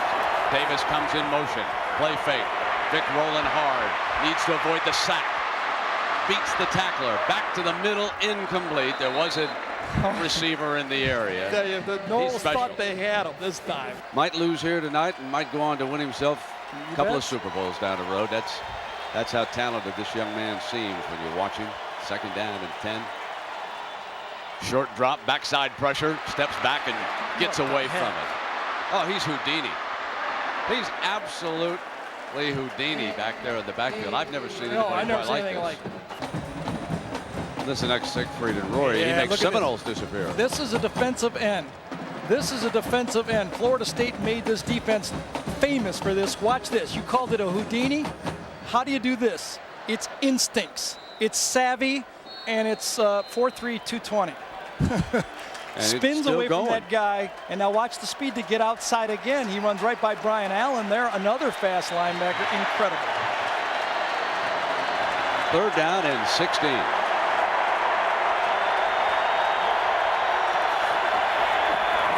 Vick back again. Sets tall, deflected, almost intercepted. Derek Gibson, the rover, took a crack at it after the deflection, but he couldn't make the interception. But the Hokies are forced to punt.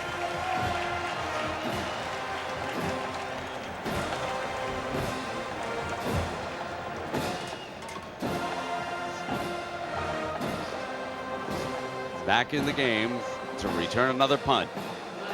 There's a man, Peter Warwick, who has already returned one of them, 59 yards for a touchdown. He's also scored on a 64-yard pass play.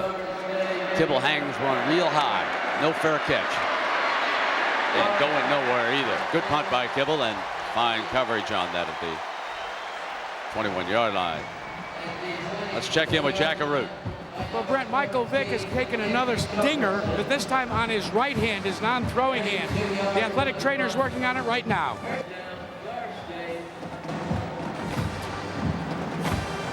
So if you're left-handed and you get a hit on your right side, I guess you can live with that, but that's 18 hits on Michael Vick. If you're going to run the option, you're going to get dinged. That's why you have to be, what I say, have a gladiator physique if you're going to play this type of offense. The Knowles dash out from the sideline.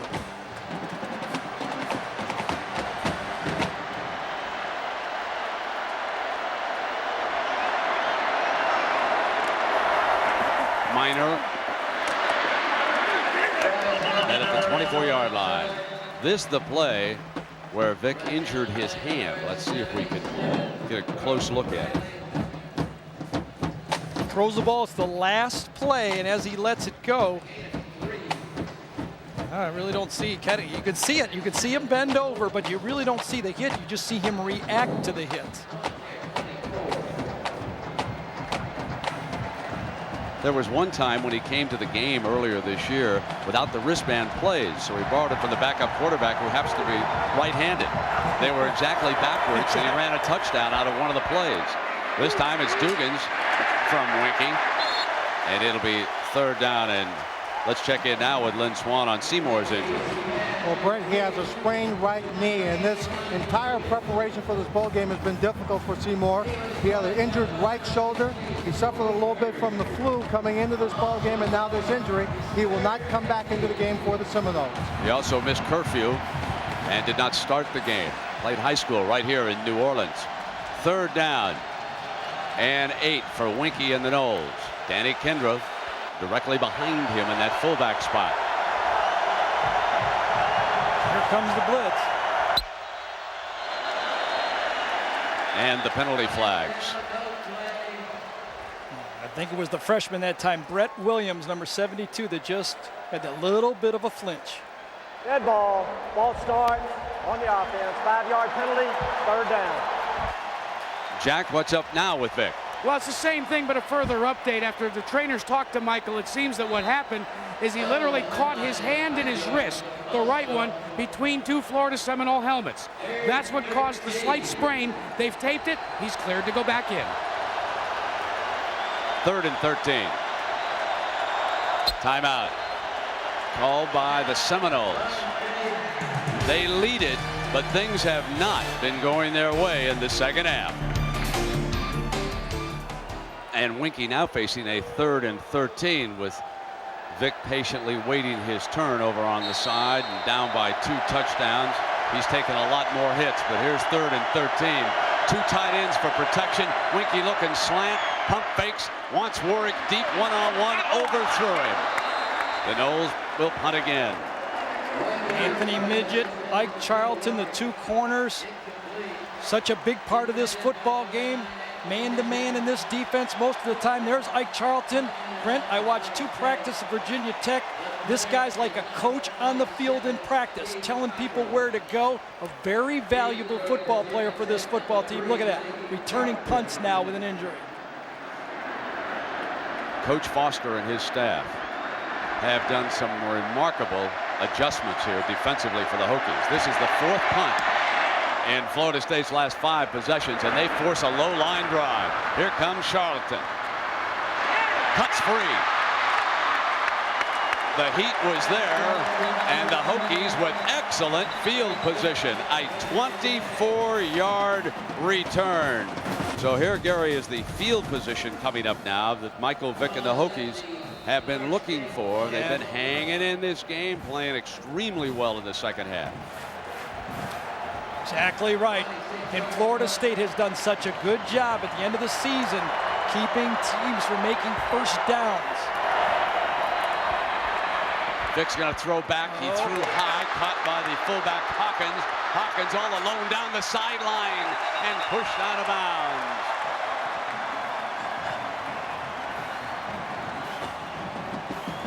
A 26-yard play. And how often do we see fullbacks just slip free like this? Great call. Best call of the football game. Expecting the blitz.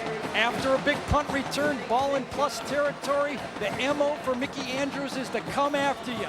You go with the throwback screen to somebody that you would never expect get it, and there's another shot for Michael Vick. But boy, those taste good when you can put that many yards on it. Hawkins made a slick catch too, didn't he? Yep. Kendrick, still the tailback. He pounds straight ahead. Just shy of the 10-yard line.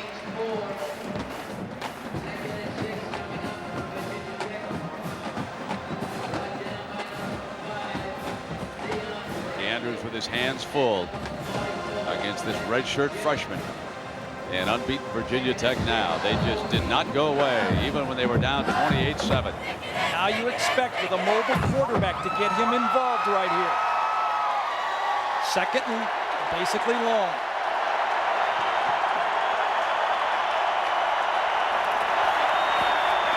Instead, Kendrick attacking the middle of the Noles defense, running right at him inside the 10, but shy of the first down. Michael Vick, you look at the Florida State defense, the last 4 opponents, that's what we're talking about, third down conversions. Tough to make a first down against this defense on third down. Here's where Michael Vick might be able to do his He was signaling to the sideline that he wanted the boot. He was kicking his foot, trying to signal to the coach what he wanted. He wanted the boot. Let's see if he gets his call. First down marker is at the 5-yard line. They need about 4. He fumbles the snap, picks it up, in trouble. Rackley is coming from behind, and he dashes away from him. How does he do that? And an official is hit hard. The field judge goes down. He's knocked out on these. I shouldn't say knocked out. He was knocked down on the sideline, and he bounces back up. But did you see the speed? I can't. It's unbelievable. I hope it shows up on television as well as it does when you're watching it in person right here.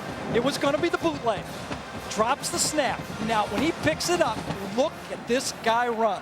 That's Theon Rackley, number 5. These are parade All-American 4-4 guys, and Michael Vick really complains about that late hit right there. He was clearly out of bounds, but still a tough call. Thomas is the defensive back who hit him. This is going to be a 23-yard field goal for Graham. Remember the last time they set up for a field goal around the play. I do not think this will be the option here, folks. And Graham pulls the Hokies 3 points closer with a 23-yard field goal. It's 28-17 now, Florida State. The BCS Championship game, the Nokia Sugar Bowl, with a record crowd on hand, and Virginia Tech showing a lot of courage. It's 28-17 after the field goal by Graham. Their fans who travel so well during the regular season have shown up in force here in New Orleans. Get the feeling 28 points is not enough for Florida State to win this game.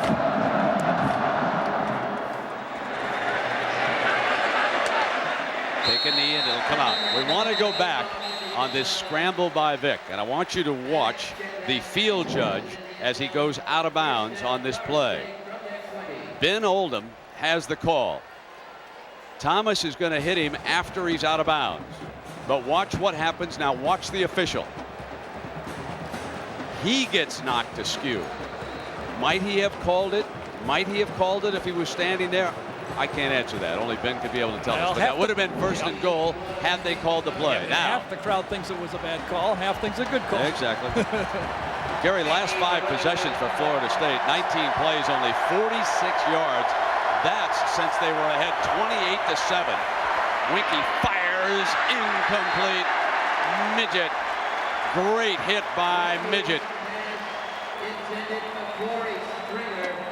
Why can't Florida State get the ball to Peter? And Corey There he is in Moore. the slot. Corey Moore not on the field right now. He does come out during games sometimes. Shotgun. And it was for Minnis. Midget diving up over the top. And Minnis makes the grab. The junior from Miami. That's his first catch of the night. Florida State is not getting time to throw the ball downfield. The pass rush of the Hokies has changed the game plan now.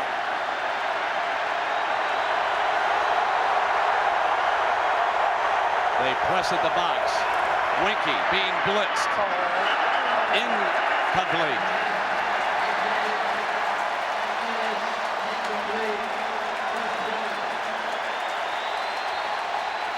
And the Hokies just keep turning the heat up. We've talked all week that it's man-to-man matchups. But when you have man-to-man matchups, you got to make it go. You got a quarterback taking a hit, good throw to the outside. Can't come up with the catch that time, Marvin Minnis. Cottrell standing on the Knowles 11-yard line.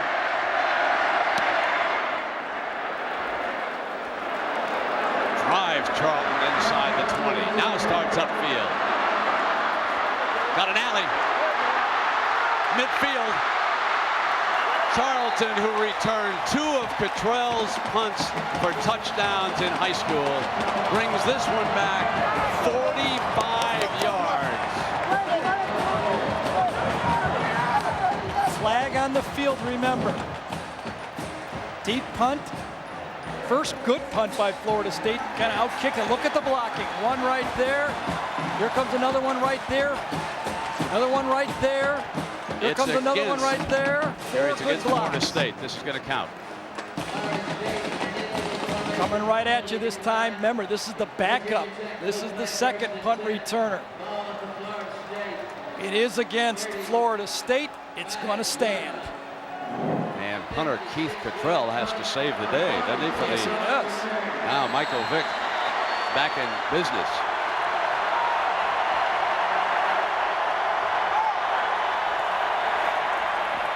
Michael dances off to the right off his own lineman. Now going to fire downfield. Incomplete at the goal line. Davis, the receiver. Tay Cody with coverage. There it is right here, the shotgun. Here's the receiver he's going to go to, going down the field. Watch this, little spin. Want him to go to the hook and go, but not enough time. Now the quarterback Vick's just throwing it up for grabs. Help me, receiver, knock this baby down. That's what the receiver did that time. Davis comes back and makes sure it's not intercepted. Frank's holding his heart. Look at that. 2nd and 10. Sean Witten in as a receiver. Option look. Vick going to keep it short of the first down. At the Louisiana Superdome in New Orleans, the Nokia Sugar Bowl for the championship. The 2 unbeatens, Florida State and Virginia Tech. And Tech has returned kickoffs and punts 206 yards in this game. and they are hanging in the neighborhood with a big 3rd and 3 inside the 30-yard line. The marker is at the 26.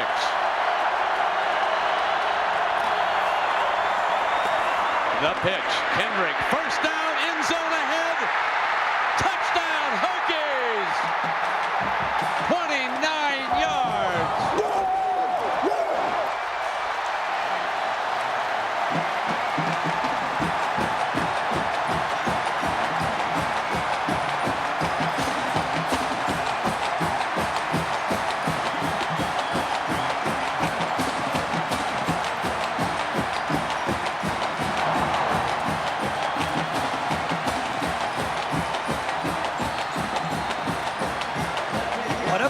Of offensive plays. Shotgun, deep balls, option, power, the whole package. Now they'll go for 2. Trailing by 5. They'd like to put it a field goal away. I know you don't. I don't like this. I like it to be a 4-point game because if Florida State kicks a field goal, then it's just a 7-point game. I don't like to chase these points all game. I think Frank Beamer wanted to quickly go to work on it too. Yeah. Judging from what he said to Vick, that's that basketball thing. You know, pick the tempo up. You're going to do this. Right there, the good pitch to the outside and a great cutback that time. Setting up the blockers, Kendrick comes back and cuts it up. That's exactly how the option play is supposed to work. Once he got into the secondary, Kendrick saw that goal line and took it right to the pylon.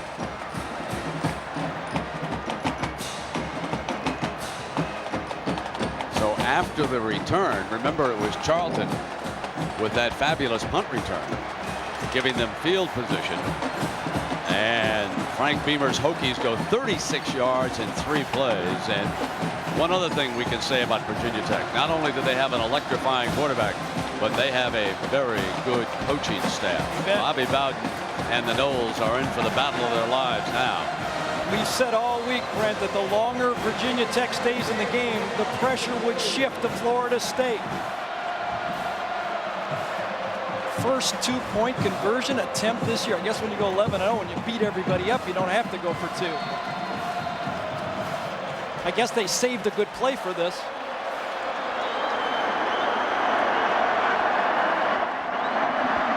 Vick faked the handoff, loose, incomplete.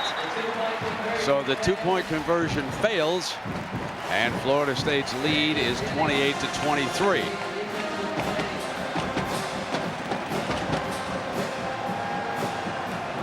Going to try to hit the slant play to the left side of the field to Thomas, the outside receiver. Fake it inside, hold the linebackers. Vick's going to try to throw the slant right in this area right there. Doesn't have it. Actually drops the ball on the play because the coverage was so good he tried to stop the throw.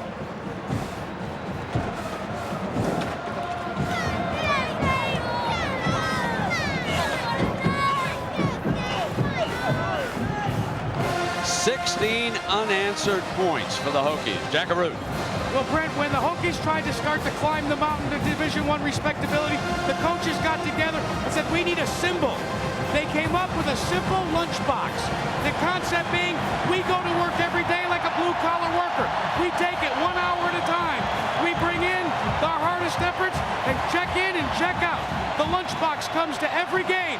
It sits here entrusted to the defense in year 2000's National Championship game. And they'll go back to work, Jack. Trailing it by 5. And Florida State has been unable to move the football. And I have got to go back in the second quarter when the Noles lead at 28-7. And suddenly Michael Vick from out of nowhere drives the Hokies down.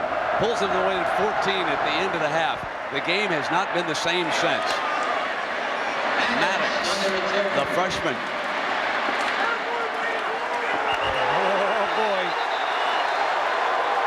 Down he goes as the Hokies bringing it now. Florida State has to go back to that first game plan. They got to find their All-American Peter Warwick. Heck with the trick plays, the shuffle passes. Let's find this guy right here. Little one-on-one route out there.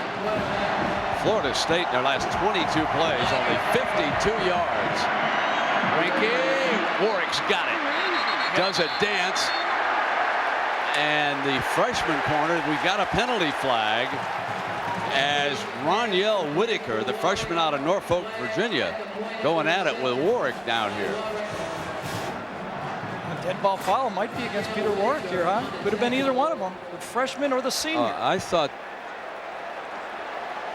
yeah, they were both sort of pushing. Yep.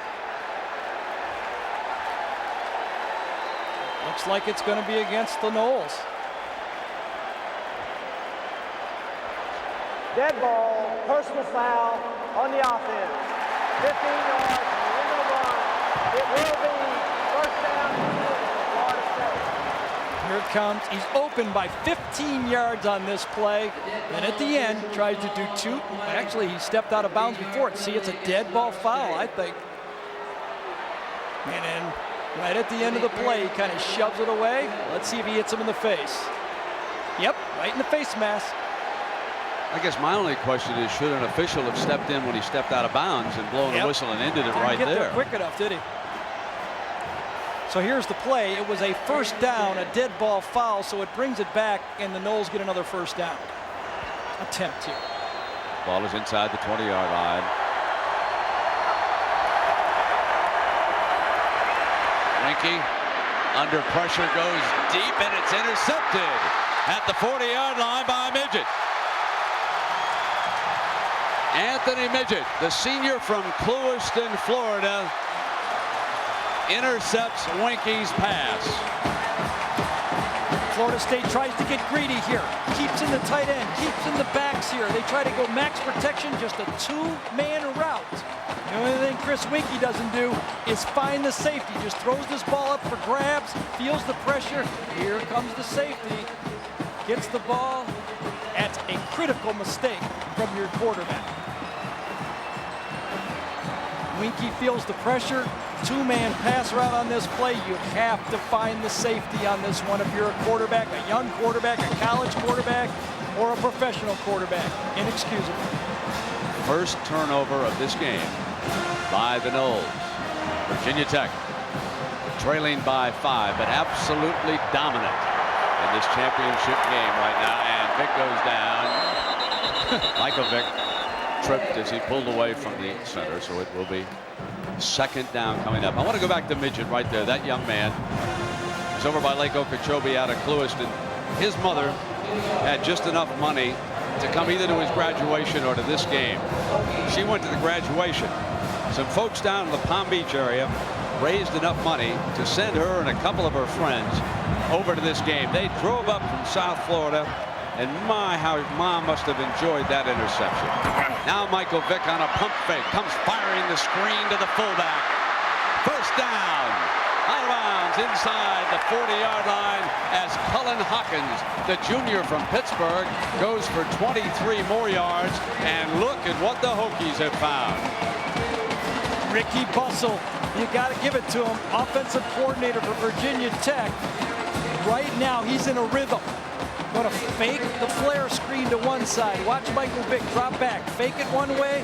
Out sneaks the fullback.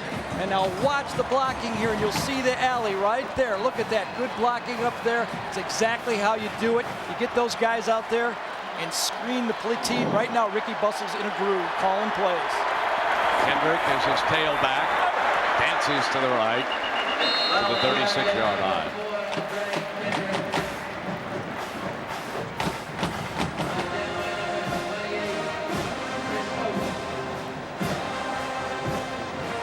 It's a very interesting moment in this football game, because when we were in Tallahassee and I was speaking with Coach Bowden, I said, Bobby, if Virginia Tech stays close to you in the fourth quarter or gets ahead, I think the pressure switches over on your sideline as the favorite. Now, he quickly disagreed and said he'd been behind. I said Virginia Tech hadn't, but I believe it now. Second down and 8. Vick dashing back. Here he comes again. Electrifying. First down at the 20-yard line. 15 more yards. And have you ever seen anything like this? Bobby Rhodes, number 49 right here, is unblocked. Watch this. He can't catch him. He's a 4-6 player. Yeah, you can't catch 4-3. I've never seen a guy. Now, if Michael Vick is just a runner, he's not going to have this effect on a football game. But this package, like I said, it's the holy grail. It's what coaches are looking for. This is the holy grail of a quarterback in the next century. My, oh my, 14 carries for 87 yards. Okay. In trouble now. And he'll go down on the busted play at the 29 with Jamal Reynolds closing in. So the Florida State Seminoles, who once led this game, in case you just joined us, 28-7, you can see what they have allowed rushing. And tonight, Virginia Tech has hit them for 236 yards. Vick, 87 of those yards. Mickey Andrews has never seen an avalanche like this. There's the man. Ricky, he's calm. He just looked the whole play sheet right now to the offensive coordinator. Looks like a menu at a restaurant. Pick out anything, they all taste good. Second and long. Option for Vick. He keeps it, dashes upfield. 15, 10. Near the 5-yard line. It is first and goal for the amazing Vick and Virginia Tech. 22 more yards. He now is over 100 yards rushing on the day. Some good blocking going on here. Watch the pancake. Gets these two outstanding tackles. There it is right there, number 59. Lambo just takes his man down. Vick. One side, the other side, the bootleg, the screen, the deep ball, the whole package.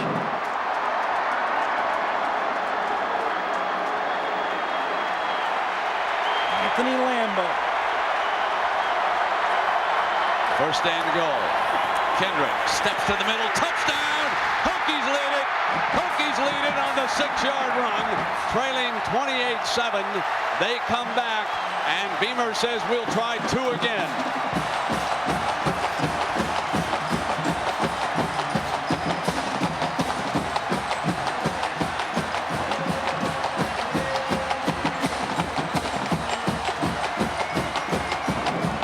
Offensive line, watch this block, sealing down inside. Matt Lair, number 69, there's that block, just takes that defensive tackle. Corey Simon, an All-American, right out of the play.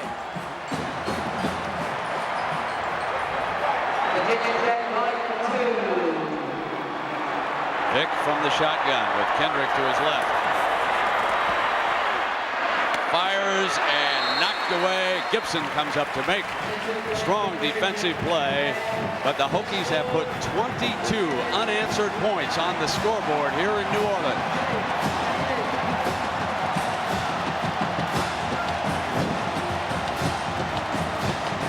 Sprint option, slot option right down here to the bottom of the screen. Ball's a little bit behind that time. Tapped away from Andre Davis.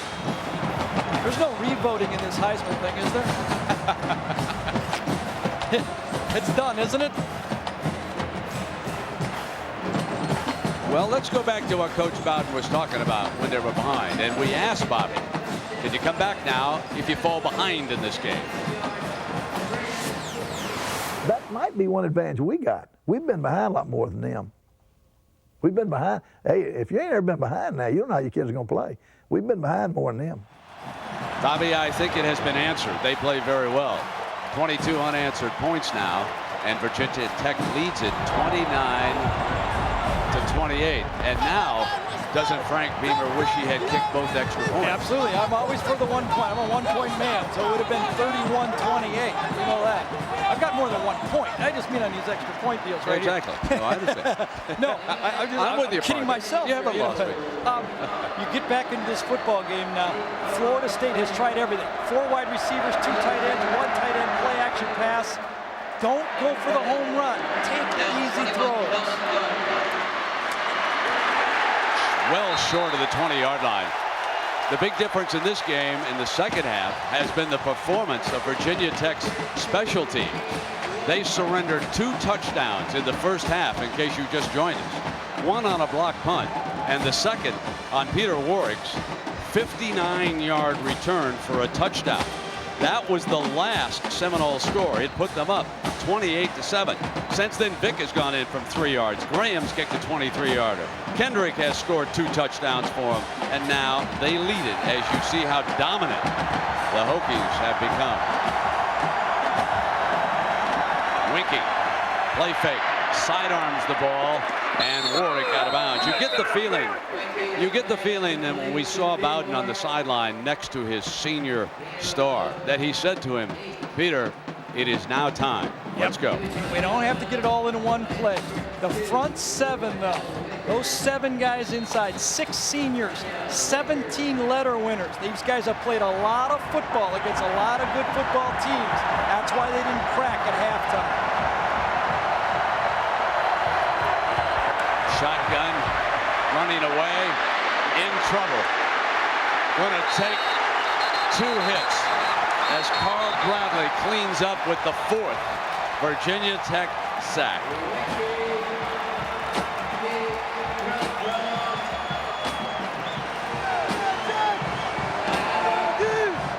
Let's go to Lynn Swan. Well, Brent, one of the things I've noticed in this ball game for Florida State's offense, when they get into trouble, is when they don't take advantage of what the defense gives them, and they try and press. They try and force the ball into their star player, Peter Warwick.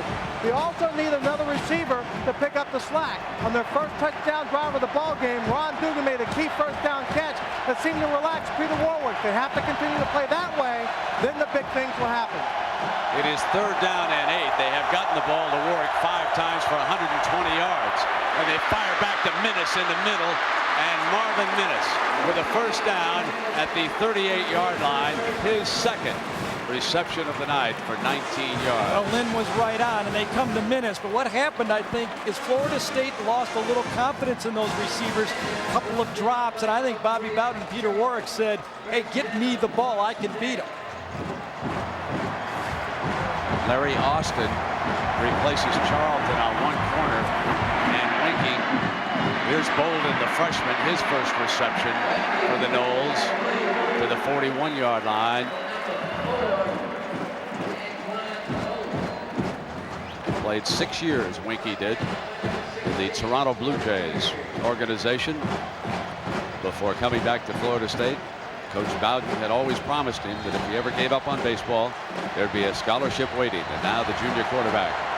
2nd down and 5. Final seconds of the 3rd quarter. Inside handoff. Cheney short of the first down.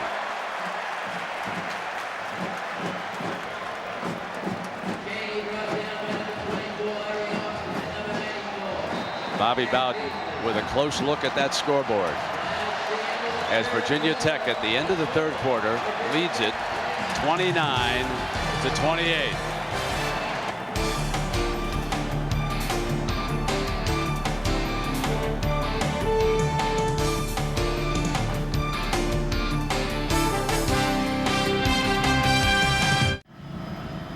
So this year the BCS Championship game comes to the Nokia Sugar Bowl, and I would say it is better than advertised. We come down to the final quarter. 1 point separating 2 unbeatens, both of them trying to go home with the Sears National Championship trophy. 29-28, Virginia Tech leads it. This is 3rd and 3. Under pressure, Winky. It'll depend on the spot. It didn't appear like he got it. Right at the line. Did not get it. I don't. Well, let's see if they knows of that football. I might have spoken too quickly. Right at their line right there.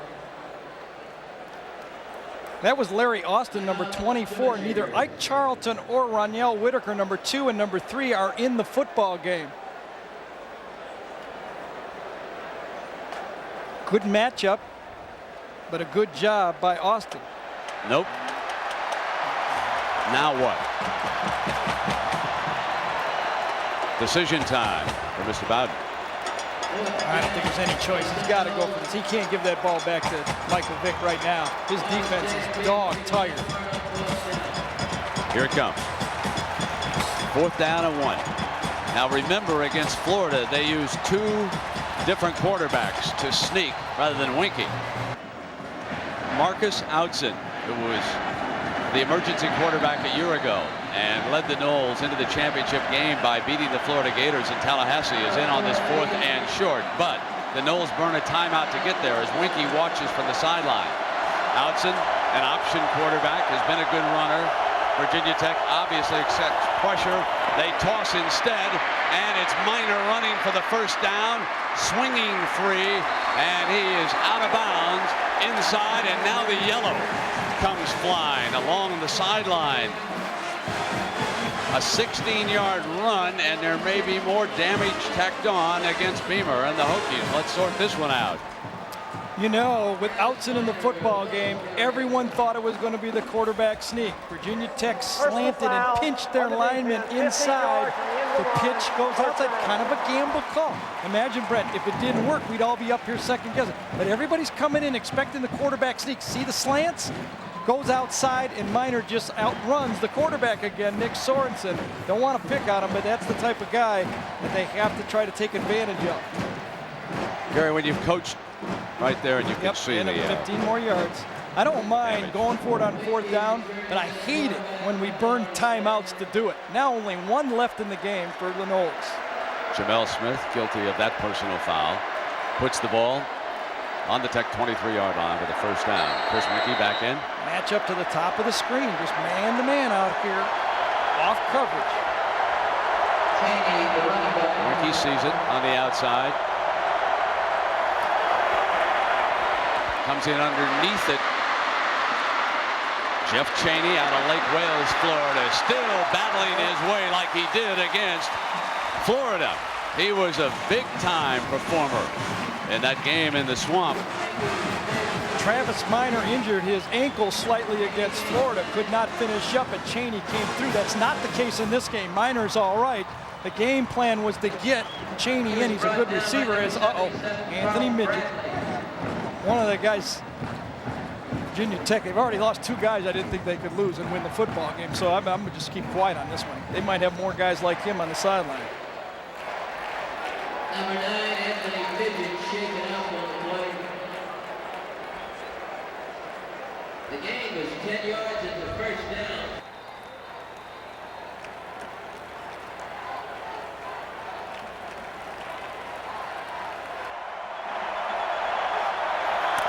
Winky. End zone, no.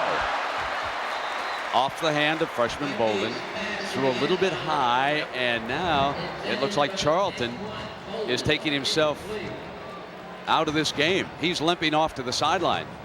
Now you've got both of their starting corners. I would think Midget looked good enough to come back in the game. It's going to be a flat, there he is, right to the outside, a flat and up throw you think Winky should make. He's got a touchdown here. Just throws it a little too hard, not enough air in the game on the ball. Travis Minor alongside Winky. 4 wideouts. Minor slips, goes nowhere. Third down. Travis Minor, right side.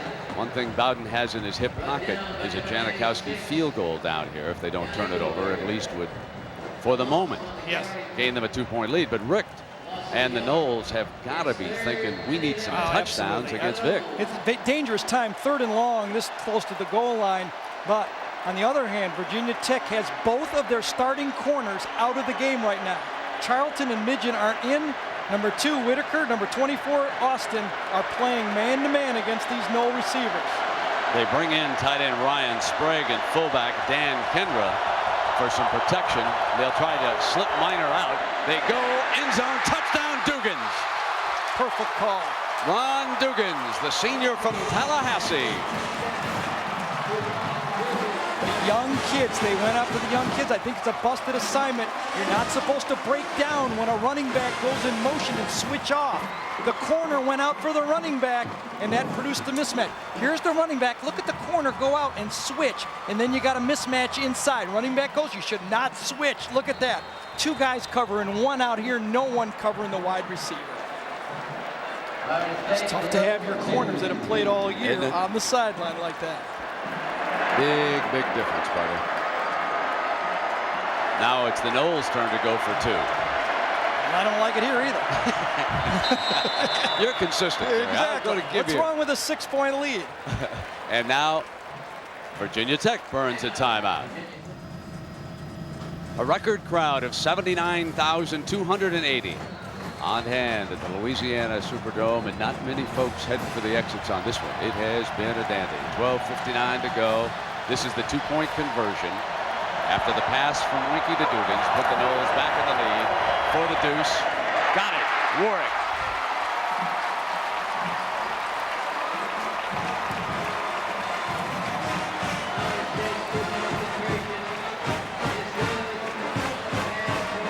Florida State recaptures the lead, 36-29, as against a battered secondary. Peter Warwick slips free for the two-point conversion. The battle for the national championship between number 1 and number 2. And Florida State finally on the board in the second half. They march 85 yards in 11 plays, 4 minutes and 14 seconds. Emphasis on the battle. It's not coming easy, either one of these teams. Michael Vick out of Newport News, Virginia. Can you imagine how good a pitcher he was in high school? How would you like to have stepped in against his fastball when you're a 13-year-old youngster, the way he brings it? Now let's see if Janikowski can bring the kickoff. Not sure the Noles have been overly happy with him so far today. At the goal line, Kendrick. Left return, surrounded. Now let's go back to his days in high school, where he was described as a young Randall Cunningham. That's him in the Florida State. Yeah. Wearing their colors back in high school. You see where he thought he was stopped? He was dancing around in those days. Unbelievable. Folks, he's 6'1", 215 pounds, runs the 40 and 4.33, benches 320, squats 500, and he's got a 40-inch vertical leap. And on top of all that, he played in the shadow of Ron Curry in Virginia at that time. I think that helped his resolve to be a good football player. On the run, juggled out of Davis's hands. Couldn't hold on.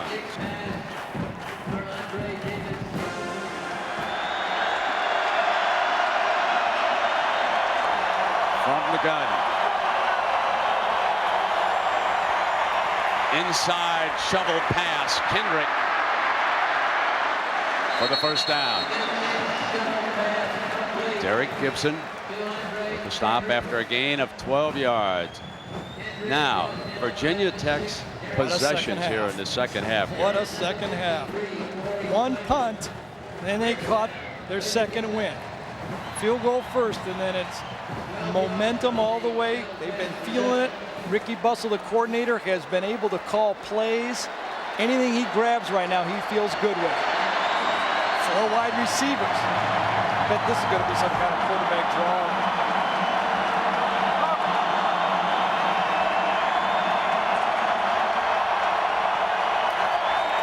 Takes the inside handoff and then did take off on a quarterback draw. Took a fumble. Noles.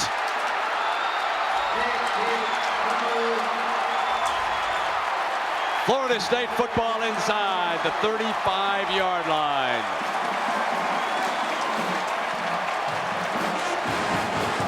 He's only made a couple of mistakes in this football game. Turning the wrong way on the goal line is a perfect call again. Quarterback draw off of the fake. Here he comes. Got the ball kind of waving a little bit. Coming from behind. Is it poked loose? Yes. It's the helmet that time. Bobby Rhodes from behind. Really didn't go for it. Actually just diving on the play from behind. Doesn't quite get to the quarterback, and his helmet hits right on the football. One of the Sean Key recovers it. Excuse me, Brent. One of the interesting things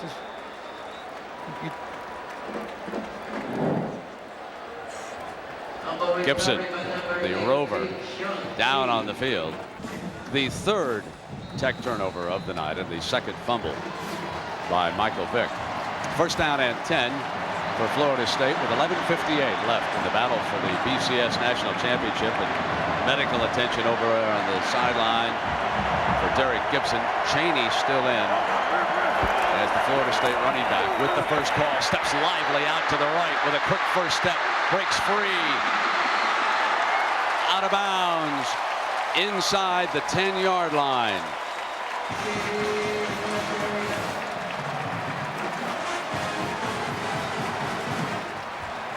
Bobby Bowden going back to his roots a little bit. I formation, running the tailback. Chaney comes in.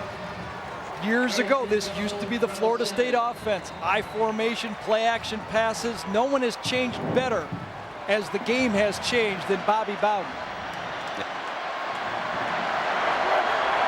Now it's Travis Minor. Toss to him. Kendra leads him. And he's stopped at the 10-yard line. Michael Hawks, the inside linebackers out of Blackstone, Virginia. Senior, playing in his last game here for the Hokies. This man has done a fine job.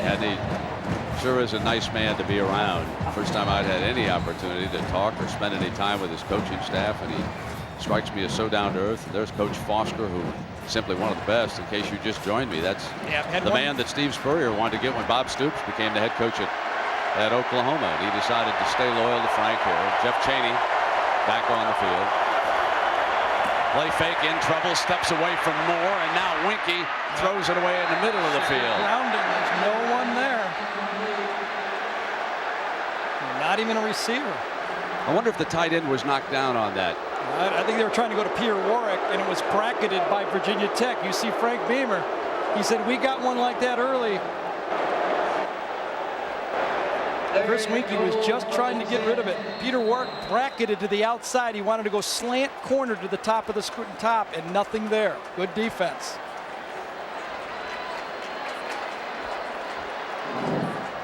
Right here, here's the end of the play.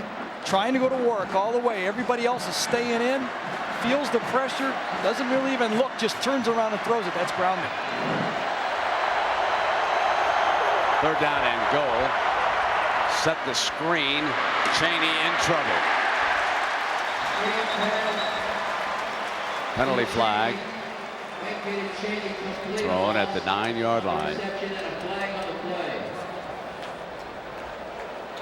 Daniel Williams on the tackle.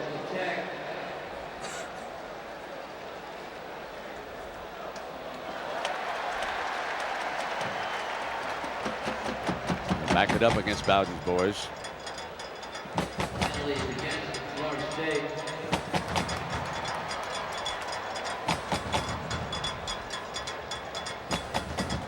But you think about these two coaches, the one thing they share in common is loyalty with their assistant coaches. Both of these staffs have been the respective places. Back block against the offense. Penalty is declined. Fourth down. Janikowski time, and there is Coach Foster, the defensive coordinator. Yes, both Bud Foster and Ricky Bussell have been with Frank since 1987. Ricky Bussell left for a year but came back. Bud Foster's been there the entire time.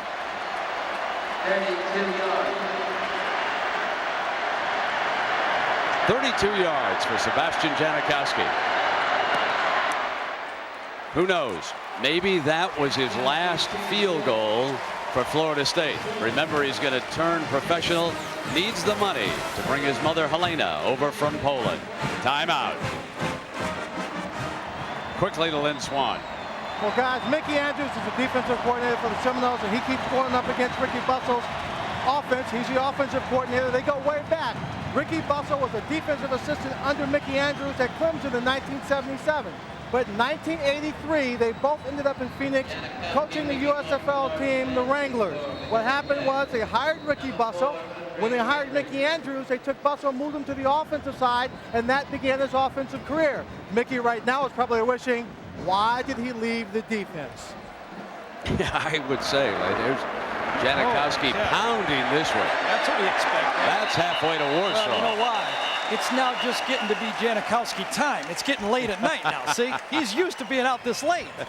That's right. See, that's the international rule that Coach Bowden was preaching. He was out. I want this man to be ready near midnight Eastern time. You bet. He's just getting his legs. They tell me, folks who saw him play soccer over in the Daytona Beach area, they tell me he was a whale of a soccer player. He moved around, very athletic, and so anybody needs a field goal kicker in the NFL, you got to think about Sebastian, and you'll get a character along with it. Let me tell you that. First down and 10. There's the end around with Andre Davis, the speedster, trying to get him some running room. first down and a gain of 16 yards with Bradley Jennings coming from behind to make a pretty good lick on him, huh? Davis has had the one big catch. Scored 2 touchdowns this year on reverses, but that was a good start of a series for Virginia Tech. Take your time, 10 minutes to go in this football game. No reason to go too fast. Put a touchdown on, put the pressure back on the Noles. First down and 10. Vick in trouble. Brian Allen makes the stop.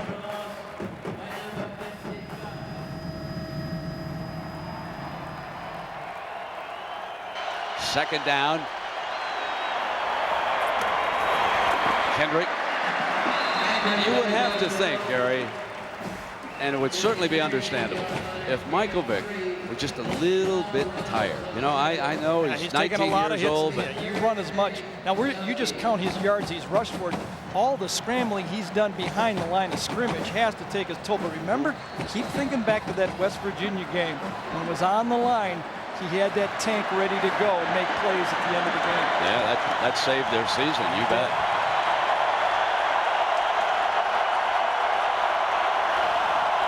Third down and 8. And Vick tried to dance free, and he's pounded with Corey Simon, the All-American nose guard, the first to hit him. Jerry Johnson inside the tackles. Now there, folks, they're looking for the fairgrounds. They came in here to the wrong arena. So we've got some security down there.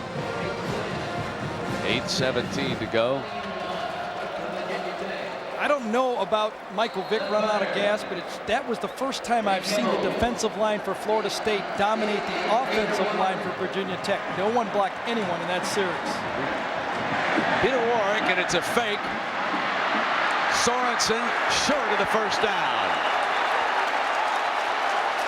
With 7:55 to go, Frank Beamer and the Hokies let it all hang out on a 4th down gamble.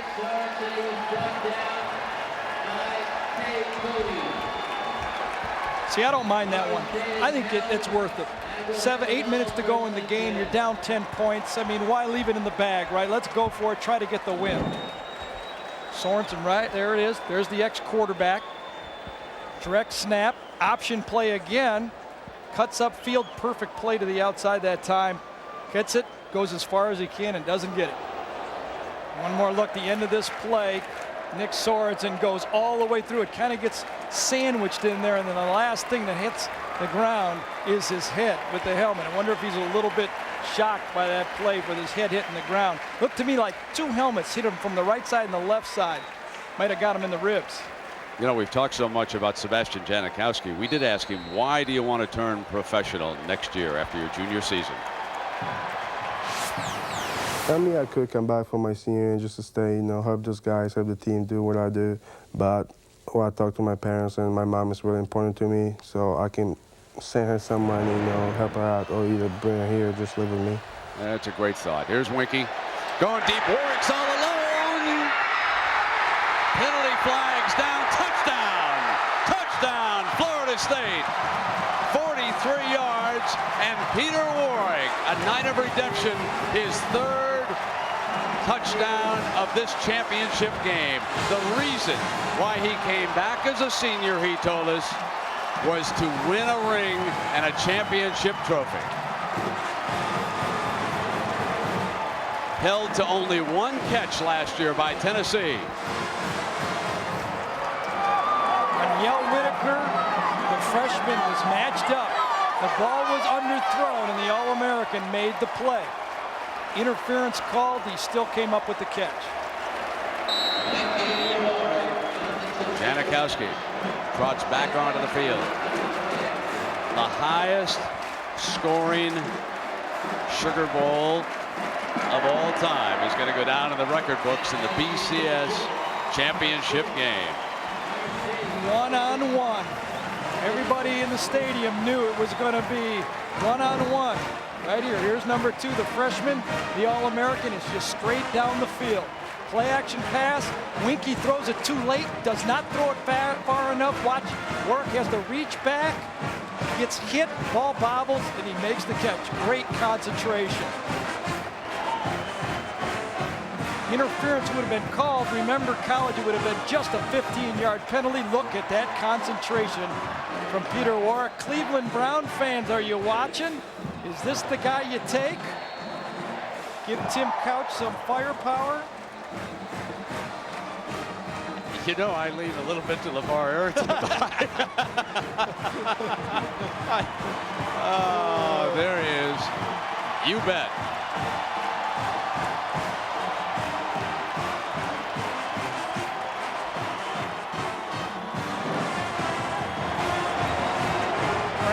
Another story is Chris Winky in this football game. Since the interception, when he didn't look off the safety, 8 for 10, 2 touchdowns. Made a mistake, very similar to a year ago when he had that interception game against North Carolina State. He went on to finish off the season today. He throws the interception, comes back, 2 touchdown passes. Chris Winky, that man right there, Peter Warwick.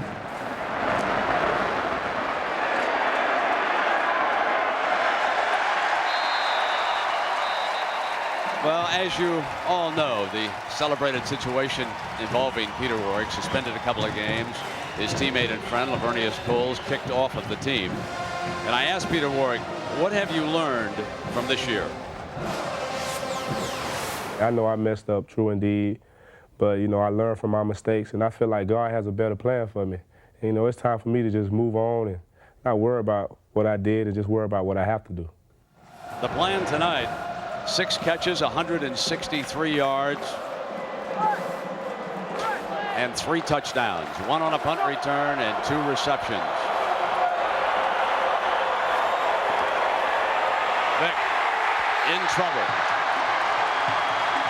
That's the 5th sack of the game against a young man who we will be hearing an awful lot about in the next couple of years. Not the type of game, obviously, throughout the whole year this year. Michael Vick only threw 17 or more passes in 3 games, and usually when he was throwing, they were ahead. They threw when they wanted to throw, not in this situation. Wearing down, but he gave us a great show, didn't he? Sure did. And offensive line's wearing down, too. He waited at Mickey Andrews and Coach Bowden and the rest of them start talking about this young man after the game. Unbelievable. And the nerves that were there on the Florida State sideline. Let's go to Jackaroo. Well, Brent, the much heralded defense for the Virginia Tech Hokies is being decimated. Nick Sorensen is out for the rest of the game with a concussion, and Ike Charlton, well, the problem with Charlton on the offensive side of the ball is the fact that they've asked him to go in, and he says, I'm still cramped up. He's been back here, and he refuses to go back in. He says he still hurts. And Michael Vick's pass is knocked away, and you can just sort of in the building, and I'm sure many of you watching on television now, you can feel the noose tightening around a young man who gave us a spectacular performance. I would vote for him clearly as the MVP of this game, even if he doesn't win it. I think it's been unbelievable. I mean, tonight. Peter Warwick has a claim, but he kept his team in. I mean, this is a team that is not in this football game without that guy right there. Literally, in this game or in the game, both ways.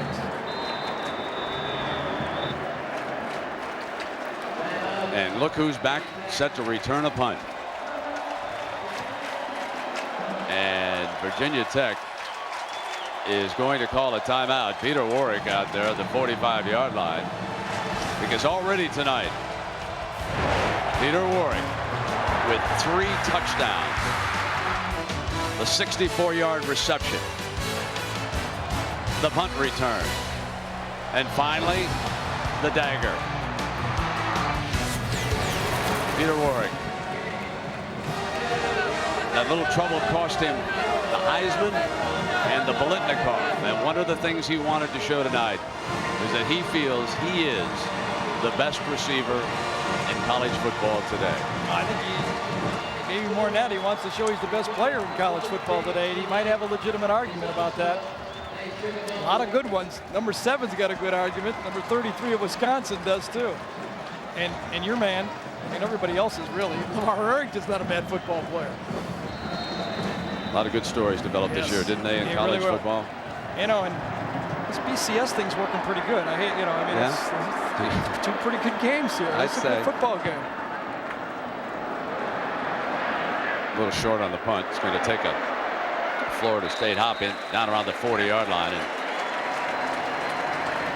you can see the New Orleans Arena right there where they sold tickets to this overflow crowd. They went inside to watch the game on the big screen. Folks over there, I hope you enjoyed the action tonight. It has been a wonderful football game. 6:11 to go. The highest scoring Sugar Bowl of all time. Florida and Florida State had put 72 on the board. And whistle dead, Chaney slipping down. Brent, you get to this point in the game now with 6 minutes. You look at Chris Winkie. Now he'll be, if he's winning this game, and he should win it, obviously, 21-1 as a starter, 27 years old. Brent, in the National Football League this year, 22 different starting quarterbacks were younger than Chris Winkie is right now. He has not announced whether he's turning pro, but I think it's, my opinion, he needs to move on. I think he's good enough to play at the next level. Got a good arm. I think it's time. I think Michael Vick's ready to play at the next level, but it's not legal. Second down at 13. Here's Chaney. Let's go down below to Lynn Swan. Lynn? Well, Brent, the Sears National Champion Trophy since its inception in 1993, counting this Sugar Bowl, has been at 50 different sites. And the first team to win this trophy, Florida State Seminoles, and they are obviously trying to make sure that they are the first team in the 21st century to also win this trophy. Just a sidebar, the person who owns this company, Waterford that makes it crystal, Dr. Anthony O'Reilly, actually won the equivalent of the Heisman Trophy while he was a student at Oxford. Brent? Thank you, Lynn.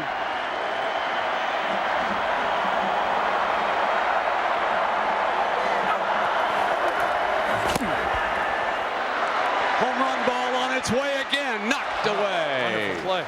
The freshman, Whitaker. Showed some speed there, Whitaker. Just a freshman, came from behind. That ball was better thrown than the last one. Florida State coaches thought that maybe, just maybe, this young man's one of their better defensive backs. I don't think there's any doubt he's got the potential to be. He runs well. He was their third defensive back in all season this time, and he's got the speed that they look for. It was one-on-one coverage, too. No help all over the field.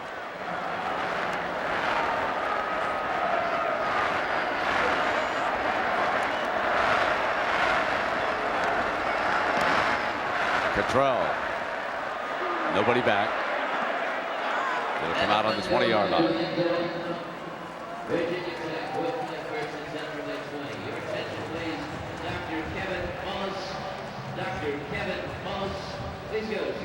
You look at Bobby Bowden's 23 years, and he has never been unbeaten. They have lost every time out, but tonight, Coach Bowden appears headed for his first ever unbeaten season and his second national championship. When you go back and take a look at Bobby Bowden by the numbers, it is just unbelievable. 13 straight seasons, 10 or more wins. Michael Vick to Davis, and he is dropped by Thomas.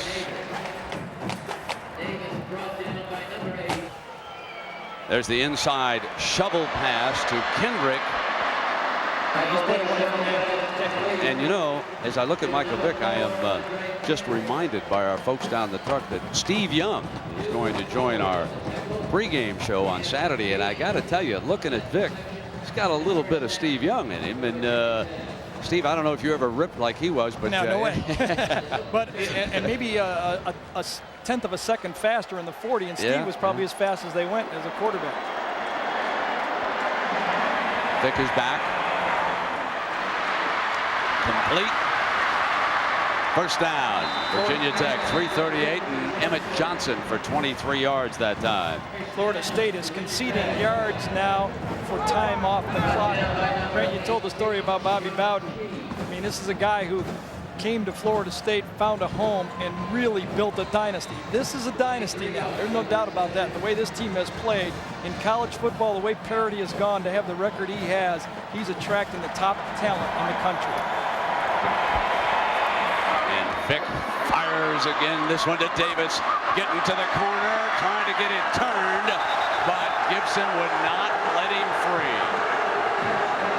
23 more yards, however, and the heart the Hokies demonstrated in here is something, because Florida State had them down and almost out in the first half when it was 28-7. Back came Michael and the Hokies. They put on the show, took the lead in the third quarter, even without their best running back, Stith, who went out with an injury. Then finally, Mickey Andrews and the Knowles defense settled things down out there. The offense did the rest. Peter Warwick for another touchdown, 46-29, and the Hokies driving right back down the field. For the end zone, incomplete, but a penalty flag is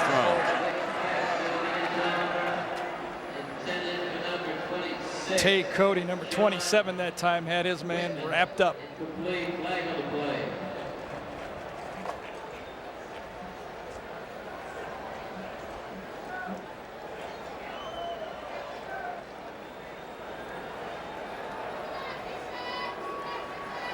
Back to Michael Vick again. I mean, as you see the penalty, it's going to be holding against Florida State. During the pass, holding on the defense, half the distance to the goal from the previous spot, automatic first down. One of the great moves that Virginia Tech did a year ago was to redshirt this guy. Remember, Al Clark was even injured. The temptation was to put him in the football game, but Frank Beamer said, no, I'm going to wait for 1999 season, and it has paid off in a run for the national championship.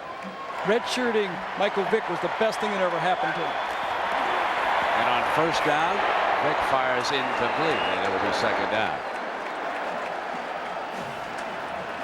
Virginia Tech has enjoyed that magical season. They were forced to the wall by West Virginia. Got hit by two guys on this one, I believe. At least two were coming at him. Shotgun, gets rid of it quick, throws it. Boom, there's one, there's two coming from two sides that time.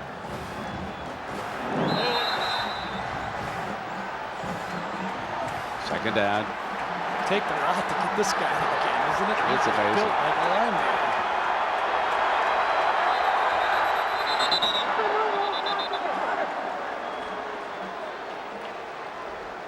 I think the clock was running, and it wasn't supposed to be running. Is what happened. Is the Virginia Tech sideline exploded. And of course, Coach Bowden saying, "Come on, run that. That can't be fast enough for me. Let me get out of here, away from that number 7." It's an incomplete pass, and let's get some seconds back on it. You know, I've got a moment here. There are so many folks I want to thank who've made our lives so much easier this year. The executive producer of ABC Sports is Howard Katz. The executive producer of college football is John Filippelli. The coordinating producer of ABC's college football and producer of tonight's game is Bob Goodrich. Directed by Drew Esikoff. Technical directors Doug Schmidt and Mike Herklotz. Our associate producers Mitch Green, Chris Pfeiffer. 2 minutes and 40 seconds. And Patrick McManus. Our associate director is Brian Gordon. The production managers Lynn Cadden and Kelly Nagy. Our technical operations manager Jimmy Licata. Assistant to the producer ZNX Drew Kaliski and Larry Tiscornia. The computer stats Craig Rothberg. Thanks to one and all who have helped us. Second down now for Michael Vick. 2:40 to go in this game. Vick runs daylight and down at the 5-yard line. And of course, finally, thanks to our stats man, Roger Riley, and our spotter all season long, Brian Mobilson. It has been a fabulous college football season, and it has all come down to Mr. Bowden here. 13 straight years among the Associated Press's top 4. Played for the national championship 3 times in the last 4 years. And in 24 years, folks, he's had only 1 losing season in Tallahassee. That was his first when they went 5-6. Vick firing, caught, and driven out of bounds at the 3-yard line.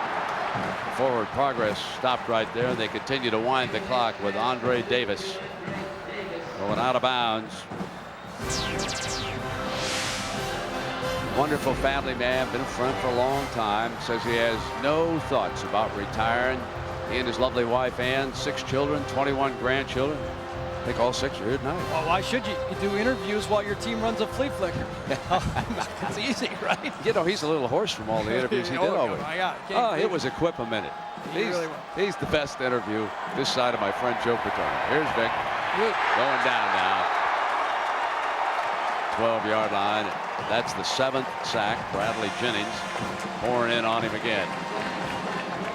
First time Michael Vick towards the end of this football game has gotten frustrated with the offensive line. He's trying to get it to the outside right here. Florida State brings everybody. No blocking. Peeling defensive end right there. Took away his throw. That's a technique that is often used by Florida State. Blitz inside, peel the defensive ends. Vick had nowhere to go with the football. And here comes the Schwab bucket. You bet.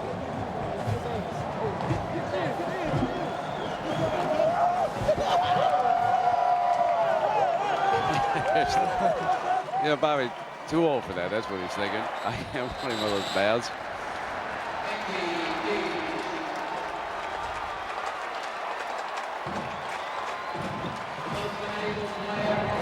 And still wants to get back out there and keep on flinging. You get the feeling he'll be back. Yeah, I think this was a much cleaner played game than a year ago in the national championship. Both staffs have come to understand the long layoff and getting their team ready. Well, this is an honor they could not take away from Peter Warrick, the MVP of the BCS Championship game.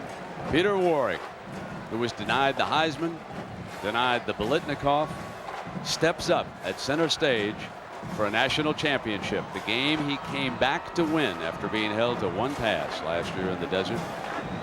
And he is our most valuable player in this game. 6 catches for 163 yards and 2 touchdowns there, and then a 59-yard punt return for a 3rd touchdown. So you talk about most valuable, and you got to start with Peter Warrick.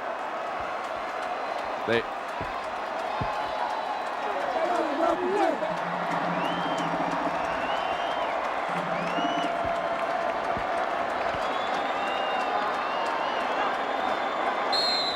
knee is taken. Well, the first champion of the 21st century, and it's a familiar face over there, Bobby Bowden and the Florida State Seminoles. It took Bowden 24 years, but he finally got it perfect. And now one of the genuine good guys can enjoy his 2nd national championship as he wins the Nokia Sugar Bowl in New Orleans. The Seminoles are champions, 46-29. Coach Frank Beamer and his Hokies showed a lot of heart in their comeback, but they came up short, and he'll go over to congratulate Coach Bowden.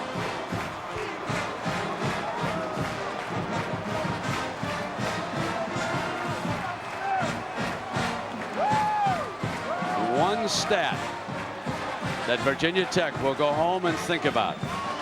Corey Moore tonight was held to 1 tackle. They lose it. The presentation is coming up next here on ABC.